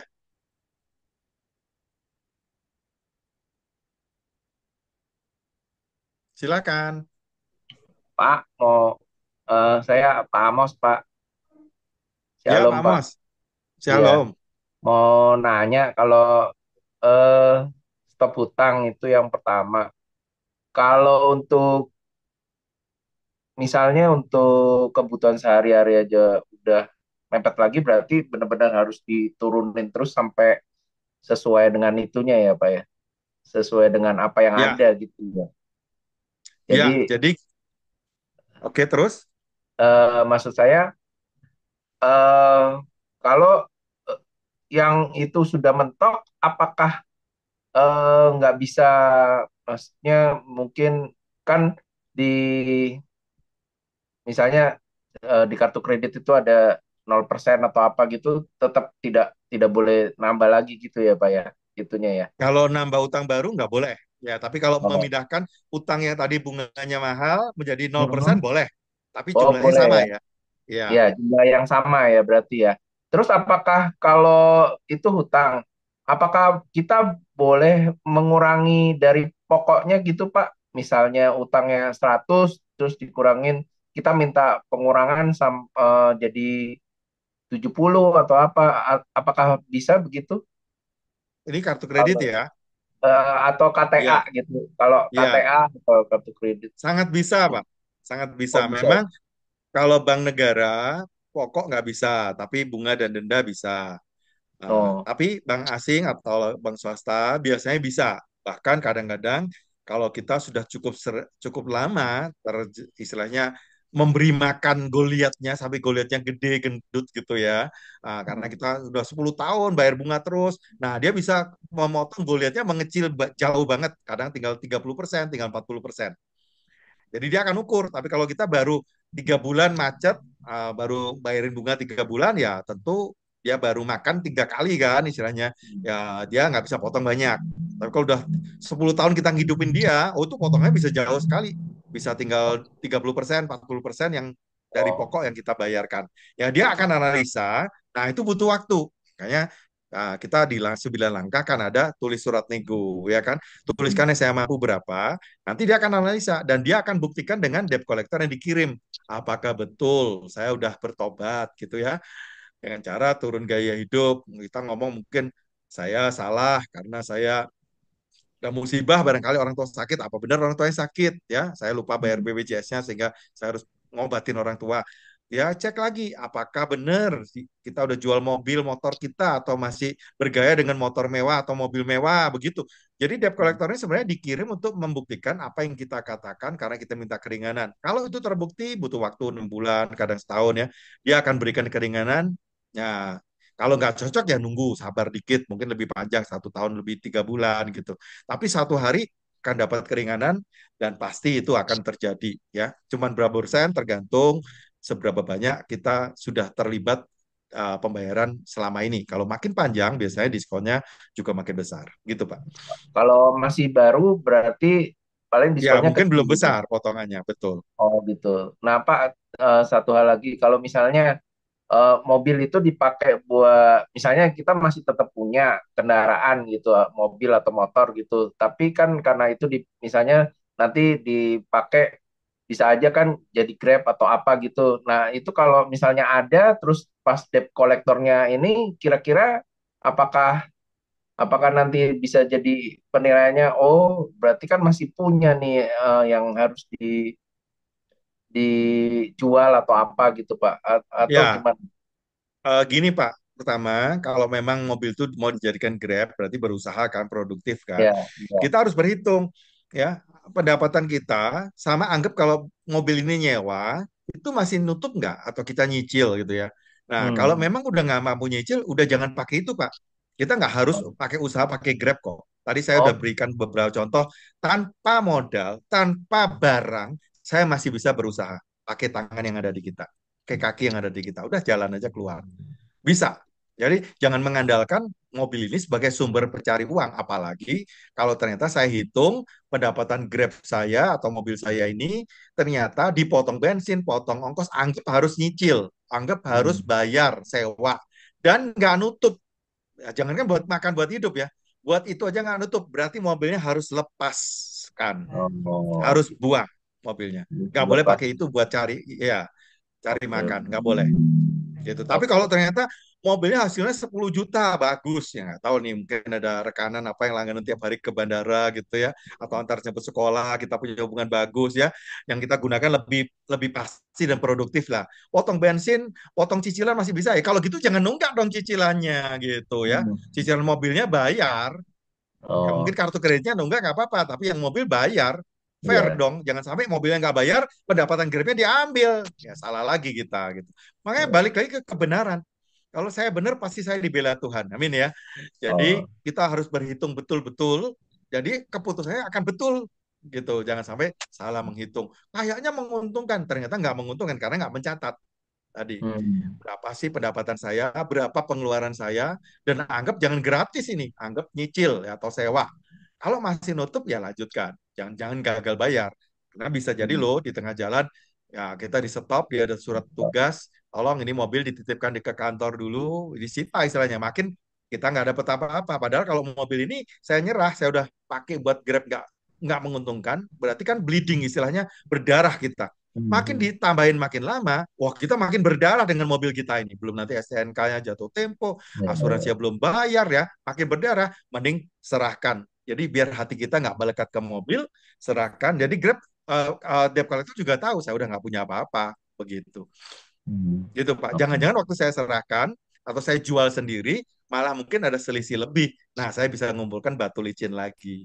Jadi kalau saya udah nyicil 5 tahun mobil, sudah jalan 3 tahun, sisanya sekian, ternyata kalau saya jual sendiri lebih tinggi. Misalnya kalau sisanya 100, saya jual 120, saya punya 20. 20 ini bisa jadi batu licin saya kan untuk Hmm. mengumpulkan melawan utang yang lain gitu. Tapi kalau saya nggak serahkan, nggak menyerah istilahnya, nggak jual mobil saya, diambil, ditarik, malah saya 20 selisihnya ini nggak akan dikasih. Bis. Nggak Oke. bakal sisa ceritanya begitu. Jadi betul-betul Hmm. harus dihitung. Nanti kalau pengen dibantu, ya boleh nanya ya langsung. Ada angkanya supaya memutuskan juga pas, tepat. Ini harus Oke. disurrender, atau dijual, atau dilanjutkan. Begitu. Tapi Oh. menurut saya, selama ini sih kalau nggak spesial tadi ya ada rutin yang kontrak yang bagus yang besar kayak bisa naik turun nggak menentu juga, mending diserahkan deh, kita nggak usah Oke. cari kerjaan supir Grab, kita pakai kerjaan yang lain gitu. Banyak kalau kerjaan lain yang tanpa modal pun kita bisa menghasilkan gitu. Ya, makasih Oke Pak. Pak Amos, cukup. Oke, yang lain boleh nanya lagi kalau ada. Ini di slide ada di chat ya Pak Henry. Mau tanya Pak, dalam anggaran Rumah Kristus ada pemasukan yang harus diisi. Kalau pendapatan tidak tetap gimana? Ya nggak apa-apa. Dapatnya rata-rata itu tiap kalau di anggaran, di rata-rata setahun Pak, setahun terakhir. Jadi kalau Januari 10 juta, Februari 2 juta, ya 10 tambah 2, 12 bagi 2, 6. Tapi kalau setahun ya jumlahkan 12 bulan bagi 12 bulan, dapatnya 8 misalnya. Kalau 8, berarti kita harus pindahkan dua rekening tadi ya, dua amplop yang berbeda, pindahkan rutin buat biaya hidup Rumah Kristus saya berapa, butuhnya 5 juta, pindahkan 5. Nah, 5 ini yang dikelola, diatur untuk sekolah, untuk makan, ya, untuk biaya hidup. Nah, ini harus cukupkan dengan yang 5 juta. Nah, yang perputaran 8 juta ini, pendapatan tidak tetap ini, nanti jadi peluru atau jadi batu-batu licin berikutnya yang harus saya tabung. Begitu. Ya, Pak Henry. Jadi Baik kalau Pak. nggak tetap, bikin anggaran rata-rata sebagai pendapatan jadi target juga sih. Jadi kalau saya rata-rata 8, saya hari ini dapatnya 5. Berarti saya kurang 3 dong. Ayo bulan depan kerja lebih keras gitu. Atau kita mencari hikmah Tuhan lebih. Supaya kurang 3 ini rata-rata 8, kalau tambah 3 nguber kekurangan yang bulan lalu kan. Jadi 11. Yuk berdoa yuk bulan ini supaya masuk 11 targetnya gitu Pak. Ya, Iya, jadi supaya rata-rata 8-nya dapat gitu Pak Henry. terima kasih Pak. Dengan mengukur kita akan tahu pasti loh. Jadi kita semangat juga kan ya. Kalau biasanya ngalir doang, kadang-kadang orang anak Tuhan tuh gitu, mengalir katanya, ngeflow ya. Nggak seluruhnya ngeroh itu atau ngeflow itu jadi baik. Ya, kalau seturut kehendak betul. Tapi kalau kita mengukur, saya paling nggak punya target yang jadi doa. Dan kita boleh mendoakan target Tuhan. Saya minta bulan ini 11 Tuhan. Karena bulan lalu saya ketinggalan 3 gitu ya. Dan itu doa yang baik loh. Doa yang baik ya. Supaya saya punya target Tuhan. Nah, kalau saya mengimani saya dapat ya Tuhan bersama dengan saya. Ya Tuhan buka pintu tadi. Saya udah benar, udah turun gaya hidup, udah ngatur yang benar ya. Minta Tuhan berkati lebih. Begitu caranya. Nah, didoakan itu. Tapi kalau nggak pernah catat, nggak tahu kan berapa harus saya kejar bulan ini karena bulan lalu kurang berapa ya. Bahkan nggak tahu duit saya buat belanja apa aja kemana lah. Itu malah Tuhan mau nolong juga bingung. Wong kita aja nggak tahu. Kayak anak kecil tuh loh ya. Pak, aku minta uang sekolah bulan depan. Dia tahu gitu. Atau Pak, buku habis. Atau pensil habis kan begitu. Daripada Pak, aku nggak tahu apa yang bagus buat saya. Kita juga nggak tahu apa yang mau diberi kan ke anak kita. Dikasih makan, aku udah kenyang, Pak. Butuhnya buku tulis, bukan kenyang gitu. Tapi kalau dia tahu, dia minta, dia mendoakan, nah, Bapak itu tahu loh kebutuhan kita ya. Tapi kadang-kadang kita nih nggak meminta dengan tepat, atau kadang memintanya ngelunjak. Anak kecil minta motor, SIM belum punya, ya nggak dikasih, bukan Bapak nggak sayang, Bapak itu justru sayang. Kalau kamu nggak punya SIM, naik motor kecelakaan, Bapaknya namanya Bapak yang nggak sayang malah kan gitu. Jadi kadang-kadang kita harus tahu istilahnya ukuran kita supaya waktu kita mengajukan proposal itu cocok sama rencana Tuhan dan tidak ada rencana Tuhan yang gagal. Ya, oke, bagus. Makin seru kalau ada pertanyaan. Monggo silakan. Mari Bapak Ibu masih ada yang mau bertanya kah?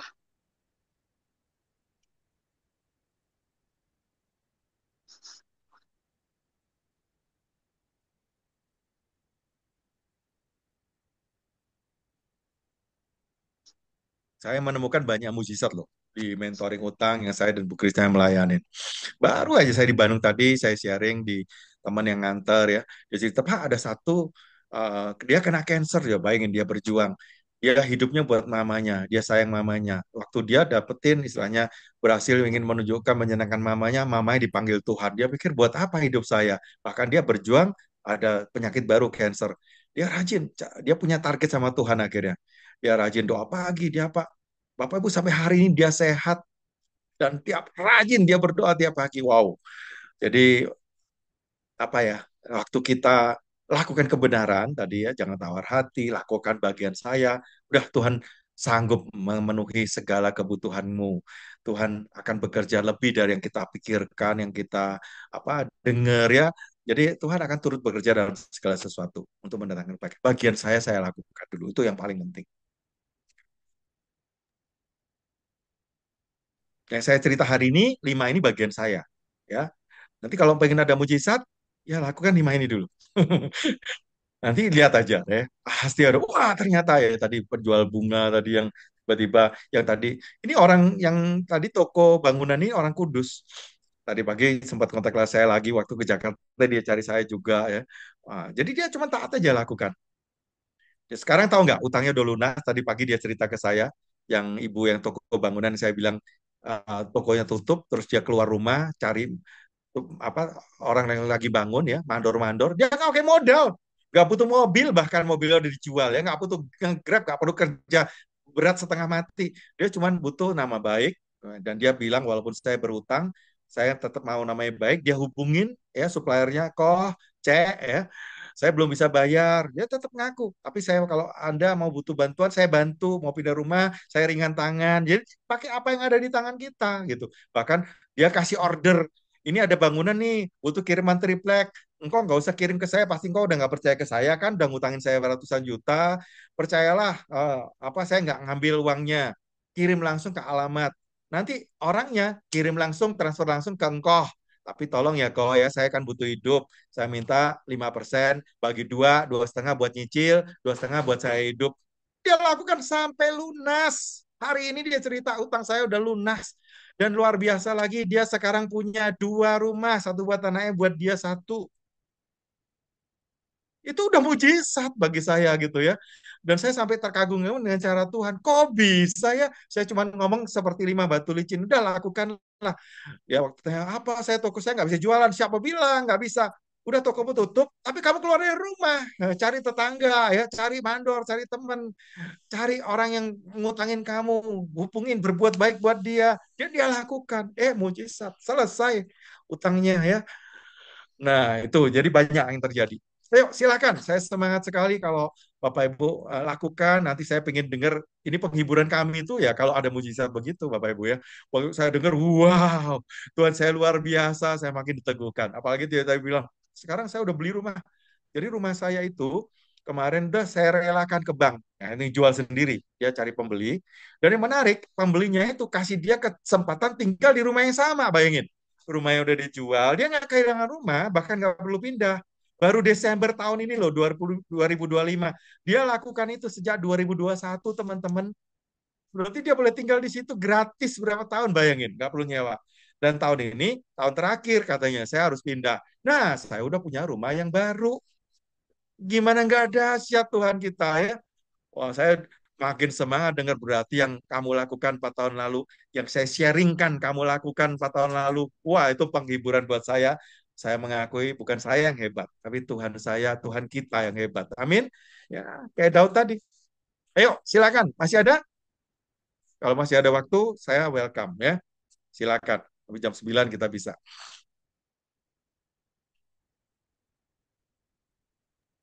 Silakan Bapak Ibu, apakah masih ada yang mau bertanya? Mumpung tak jarang-jarang lo dengan Pak Juwono, kita bisa dapat sesuatu yang lebih. Yo, Pak, boleh ya. oh Mau ini nanya apa Pak, aja boleh. mau nanya lagi Pak, saya Amos Pak, yang tadi nanya. Eh, Ya, Pak Mas. ini Pak, kalau misalnya ya emang belum kejadian sih, tapi ya saya cuma preparation aja. Moga-moga enggak sih. Tapi maksud saya gini, kan saya tinggalnya sekarang di rumah warisan gitu, warisan keluarga gitu kan. Nanti kalau DC-nya datang atau apa bilang lah rumah kamu aja ini gitu. Tapi kan rumah keluarga bukan bukan rumah sendiri gitu kan Pak. Nah kalau misalnya kayak gitu itu apakah nanti bank percaya atau apa kalau saya minta ini gitu Pak? Biasanya DC itu kan selalu ada atau bank itu akan minta surat keterangan RT RW dan seterusnya. Ya RT RW Hmm. tahu dong kalau itu rumah keluarga kan. Iya. Mungkin dari orang tua dulu tinggal, terus orang tua nggak ada, kita ngelanjutin. Makanya biasanya mereka minta dokumen. Jadi waktu kita bikin surat, minta keringanan, langkah kelima, bank itu harus membuat surat juga. Surat harus dijawab sama surat. Nggak boleh dengan Hmm. lisan. Makanya jangan pernah percaya kalau ada DC yang berkata, ya udah setujui, setor aja 50 juta. Palsu itu, nipu itu. Nanti Hmm. disetorin masih ada sisanya. Jadi nggak boleh lisan. Surat Hmm. harus dijawab dengan surat. Terus utang kita kepada perusahaan institusi, bukan kepada orang debt collector. Ingat itu, pegang baik-baik hukumnya ini ya. Jadi nanti suratnya harus resmi dari perusahaan, dari banknya. Nah, bank ini kirim debt collector untuk membuktikan ucapan saya yang tidak mampu. Ya rumah ini rumah keluarga, misalnya gitu ya, dan seterusnya kita boleh tulis, nggak apa-apa, saya nggak punya rumah, saya diberi tinggal karena ini, padahal ini rumah bersama, dan seterusnya. Dia harus buktikan. Nah, salah satunya mungkin dia harus bikin, kita harus jawab, ada formulir yang harus diisi, misalnya surat keterangan RT RW, ya kasih. Pokoknya selama dia nggak minta uang, nggak apa-apa ya. Tapi Hmm. kalau tolong dibayar 5 juta, ya jangan dikasih dulu sebelum Anda setuju misalnya keringanan sebesar 10 juta hanya cukup bayar 5 juta. Nah, itu pas. Berarti Hmm. raksasanya udah turun tinggal 50% gitu ya. Tapi Hmm. kalau Anda harus bayar dulu DP sekian, Anda harus bayar dulu biar ini saya ajukan, nggak usah.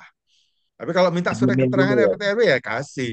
Oke, Surat oke. keterangan ada di PHK ya kasih gitu ya. Dokumen Oh, kasih. Tapi oh. kalau uang Berarti no. berarti RT RW juga harus dikasih tahu atau nanti aja RT kalau RW kita masa nggak tahu kita tinggal di situ berapa lama, oh orang tua bukan kita bukan tinggal maksudnya emang baru tentang pindah. hutang itu kalau nanti Oh, DC-nya dia akan cari tahu loh pasti. Dia akan izin kalau developer yang benar dia akan izin ke RT RW. Kalau enggak, dia nyelonong ke rumah kita teriak-teriak diusir ya sama satpam. oh Jadi ada cara debt collector sekarang ada jam kerja, ada caranya, ada surat tugas. Dia harus izin kalau masuk ke komplek. Ada aturannya, ada oh gitu. aturannya. Makanya Oh. kalau kita sebaiknya ngomong ke RT RW juga sebelum RT RW taunya dari debt collector. Kan ada Oh. keterbukaan itu kepada orang dekat. Orang dekat itu ya eh, pertama keluarga inti ya kan. Kedua Ya. kalau kerja ya pasangan, Hmm. apa atasan ya, atau Hmm. atasan kita secara rohani hamba Tuhan, atau kalau enggak ya nanti di lingkungan barangkali ya di komunitas itu ya pimpinan Hmm. kita seperti itu termasuk RT RW. Sebaiknya mungkin diberitahu saya sedang menyelesaikan, nggak perlu ngomong utangnya berapa, saya Hmm. sedang menyelesaikan, sedang negosiasi, jadi barangkali ada gangguan di sini. Silakan kasih aja tahu memang saya siap bertanggung jawab dan saya siap menghadapi. Saya lagi menunggu surat keringanan karena saya sudah minta, jawabannya belum datang. Udah itu aja. Oke. Oh gitu ya. Oke. Terima kasih, Pak. Makasih ya, Pak. Ya, Pak Amos. Baik, yang terakhir mungkin Bapak Ibu sebelum pukul 9, mungkin masih ada satu lagi kalau ada yang mau bertanya, silakan. Ya, monggo, silakan.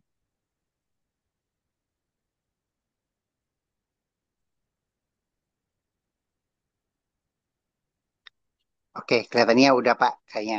Cukup ya, Pak Soni. Terima kasih, Baik. Pak. Terima kasih Pak Juhono hari ini sudah banyak eh, memberkati kita semua. Eh, Pak, satu lagi nih Pak, ada yang bertanya Pak di chat katanya Pak. Pak, kalau boleh tahu, biasa keringanan bisa sampai berapa persen katanya Pak? Oh, mungkin ketinggalan ya. Tadi saya sudah sempat Tinggalan. singgung ya. Jadi kalau memang yang tanpa agunan, tanpa jaminan, dengan yang ada jaminan kan cara menghadapinya berbeda. Mungkin Bu Kristina udah cerita ya. Jadi kalau ada jaminan rumah, tadi Grab jaminan mobil gitu ya, kita pakai untuk Grab, ya kita harus proaktif Proaktif itu ya kita minta keringanan, kita minta restruktur tadi ya, panjangin, kita minta jual sendiri waktu untuk menjual, jangan sampai disita, dilelang atau diambil di tengah jalan ya. Tapi kalau yang tanpa jaminan yang namanya KTA, kartu kredit, ya apalagi pinjol ya, itu sangat bisa untuk negosiasi. Nah, memang kalau ternyata negosiasinya itu kita baru istilahnya terjerat utang beberapa waktu, 3 bulan, biasanya nggak banyak potongannya. Nah, tapi kalau udah 3 tahun, wah itu potongannya bisa besar sekali. Bisa 60%, bisa 70% ya. Balik lagi ke aturan bank masing-masing memang. Ya, memang bank pemerintah nggak bisa potong pokok. Tapi kalau bank swasta sangat bisa begitu ya. Cuman syaratnya memang butuh waktu. Butuh waktu itu kalau kolektibilitas, kalau kita bikin Silik OJK, menurut Bu Kristina udah dikasih tahu ya Silik OJK ya, itu kalau terlambat sehari namanya kurang dalam perhatian khusus. Kolektibilitas satu lancar, turun kedua dalam perhatian khusus. Begitu 90 hari menjadi namanya tidak lancar, kurang lancar. Kalau sudah 180 hari menjadi diragukan. Dan kalau udah 300, lebih dari 270 hari menjadi macet. Memang keringanan akan diberikan, apalagi potongan pokok diberikan setelah statusnya macet. Berarti kita butuh tunggu. Memang macetnya bisa dipercepat. Kadang-kadang 6 bulan aja sudah diturunkan jadi 5. Kalau 5 itu macet ya. Atau 4 bulan sudah bisa tergantung banknya. Karena dia melihat nggak prospek. Kalau prospek ini orang ini nggak bisa orang ini menurut debt collector yang dikirim udah nggak ada harapan begitu. Jadi dia pengen mempercepat sebenarnya keringanannya. Memang keringanan diberikan setelah statusnya kolektibilitas 5 atau macet. Tapi kalau orang itu masih punya kesempatan, dia akan tunggu sampai 4 dulu, sampai 6 bulan dulu, sampai 9 bulan dulu. Diharapkan orang ini memperbaiki, ya memperbaiki mungkin ekonominya, memperbaiki tokonya, ya masih diberi kesempatan. Tapi kalau dia udah lihat gak ada harapan, udah dokumennya udah komplit, udah benar-benar dia di PHK, orang tuanya terpuruk, dianya sakit dan seterusnya, dia akan percepat supaya dia bisa turunkan keringanannya secepat mungkin. Ada yang 4 bulan mungkin udah dapat keringanan 50%, ada. Dan kalau keringanannya belum sanggup, ya kita jangan iyain. Ya, tunggu lagi, mungkin bisa turun ke 60, bisa ke 70, bisa. Tapi butuh waktu lebih panjang. Seperti itu. Jadi, kalau yang tanpa jaminan, sangat besar kemungkinan bisa dipotong. Kecuali bank negara. Kalau bank negara tidak bisa memotong pokok, hanya memotong bunga dan denda. Itu saja. Karena itu, kecuali ada keputusan presiden. Presiden menghapus bukukan kredit kecil gitu ya. Nah, itu harus pakai keputusan Menteri Keuangan atau Presiden. Kalau nggak bisa. Kalau secara normal hanya bunga dan denda. Tapi kalau swasta sangat bisa. Ya, tergantung status Anda, caranya tadi ngadepinnya, negosiasi waktu Anda menjawab, ya, berapa lama Anda sudah macet, ya, itu tergantung. Tiap bank beda-beda. Nah, bank mana yang memberikan keringanan terlebih dahulu? Kalau saya sudah punya tabungan cukup, bank ini yang diselesaikan dulu. Bank yang telat, nanti tunggu saya nabung lagi. Jadi cara menyelesaikan satu demi satu memang ya. Nggak mungkin saya punya sekaligus untuk 10 bank atau 10 Goliat, saya runtuhkan sekaligus. Nggak bisa. Ngomong-ngomong Goliat itu nggak satu loh, dia punya saudara banyak. Ya di Alkitab juga ditulis bukan cuma tunggal yang raksasa, rata-rata raksasa. Dan memang zaman itu ada suku yang luar biasa yang dikalahkan yang paling tinggi. Ini katanya suku Enak ya, waktu Israel mengalahkan mengakuisisi atau mengambil alih tanah perjanjian kembali.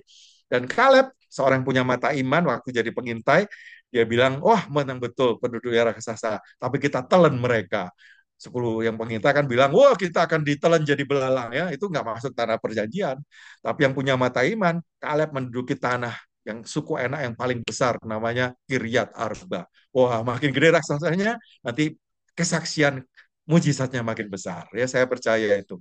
Balik lagi, lakukan bagian kita dengan baik. Pak mau nanya lagi, kalau Slik OJK udah kolek 5 itu apakah bisa dipulihkan lagi Pak nantinya? Ya, bayar dulu. Kok enak dibolehkan. Oh enggak, maksud saya kalau udah selesai semua dibayar, nanti bisa dipulihkan lagi gitu Oh ya, atau langsung nol hilang. Bukan dibolehkan, nol. Catatan hilang. oh tapi tetap ada blacklistnya dong Pak. Ada ini Enggak, dulu. hilang. Kita udah Oh, enggak. bebas, betul. Jadi ke Jadi bank kalau lain cek Slik OJK sudah tidak terdaftar bahwa kita pernah ada utang yang macet. oh gitu. Kayak dosa dihapuskan begitu, hilang. Oh gitu ya. Jadi Jejak. kalau di Cuman jejaknya muncul 2 tahun. Kalau 2 tahun masih muncul dulu pernah ngutang dan macet. Tapi yang sekarang statusnya nol, artinya udah merdeka. Cuman karena Slik OJK tuh deretannya kalau udah lakuin, udah pernah lakukan Slik nggak? bentuknya. Ud- Kalau udah Udah, lakukan baru punya udah, gambaran. Udah ya. udah. Itu kan munculnya kolomnya 2 tahun. Jadi dia kan geser terus makin lama makin maju, lama-lama 2 tahun lagi yang jejak masa lalu pun udah nggak ada. Oh, oh gitu ya Pak. Kalau udah nggak ada berarti udah bersih lagi gitu ya Pak ya. Untuk menghilangkan jejak lama butuh 2 tahun. Tapi hari Oke, itu juga saya lunas, bulan depan saya udah tidak tercatat punya kredit macet, nol. oke. Terima kasih Pak. Pak, maaf jadi beranak pinak, Pak. Mau tanya, Pak. Ini ada yang nanya, Pak. Pak, kalau angka di OJK itu pokok atau bunganya, Pak? Pokok atau Dua-duanya yang ditulis. termasuk bunga? Nanti ada pokoknya berapa, bunganya berapa. Ah, Dua-duanya ditulis. Dua-duanya ya, Gitu. Pak ya. Iya. Terus dari Ibu Rizka ini tanya kalau kolek Tapi bunga kalau mau dibagi difokuskan, yang dicek itu namanya bagi debit. Ya, bagi debit itu yang dilihat. Jadi jangan abaikan yang namanya bunga, abaikan denda. Nanti itu pasti dihapus kok. Ya, fokusnya ke bagi debit. berarti baki debit tuh berarti pokok hutan dan bunga Iya, ya, Pak ya? betul. Bagi debit itu pokok. Oke. Oke, baik Bapak Ibu ada yang masih mau bertanya nggak? Terakhir sebelum kita tutup. Nggak ada ya. Ya udah kita Pak Juhono terima kasih banyak Pak. Oke. Sangat memberkati kita semua. Kita berterima kasih kalau dari 5 batu licin ini bisa menolong kita semua, rekan-rekan semua yang lain untuk kita bisa mempersiapkan ke 5 batu tersebut. Kita tutup Pak dalam doa Pak. Mari Bapak Ibu kita sama-sama tutup dalam doa. Tuhan kami mengucap syukur untuk malam hari ini kalau kami boleh diberkati oleh Pak Juhono. Kami berdoa biar Tuhan sendiri yang boleh memberkati beliau, membuat dia Tuhan semakin lebih dan lebih lagi Tuhan. Engkau pakai Tuhan untuk menolong anak-anak-Mu Tuhan di tempat yang lain dan juga di tempat ini. Terima kasih untuk setiap kami semua yang sudah bergabung. Kami berdoa Tuhan boleh menolong setiap kami, menolong apa yang menjadi harus kami lakukan Tuhan. Kami minta hikmat yang daripadamu Tuhan itu boleh ada pada setiap kami. Terima kasih Tuhan. Pertemuan kami kembali minggu depan untuk kami boleh bersama-sama belajar. Terima kasih di dalam nama Tuhan Yesus kami berdoa dan mengucap syukur. Amin. Terima kasih Pak Johono. Terima kasih rekan-rekan semua Ya, sudah bergabung. Kita selamat ketemu malam lagi semuanya. Tuhan Terima memberkati kasih semuanya ya. Terima Terima kasih kasih, Pak. Izin Pak. pamit. Selamat malam Ya, Tuhan semuanya. berkati. Terima kasih Pak. Memberkati. Terima kasih Pak. Terima kasih, Pak. Salam.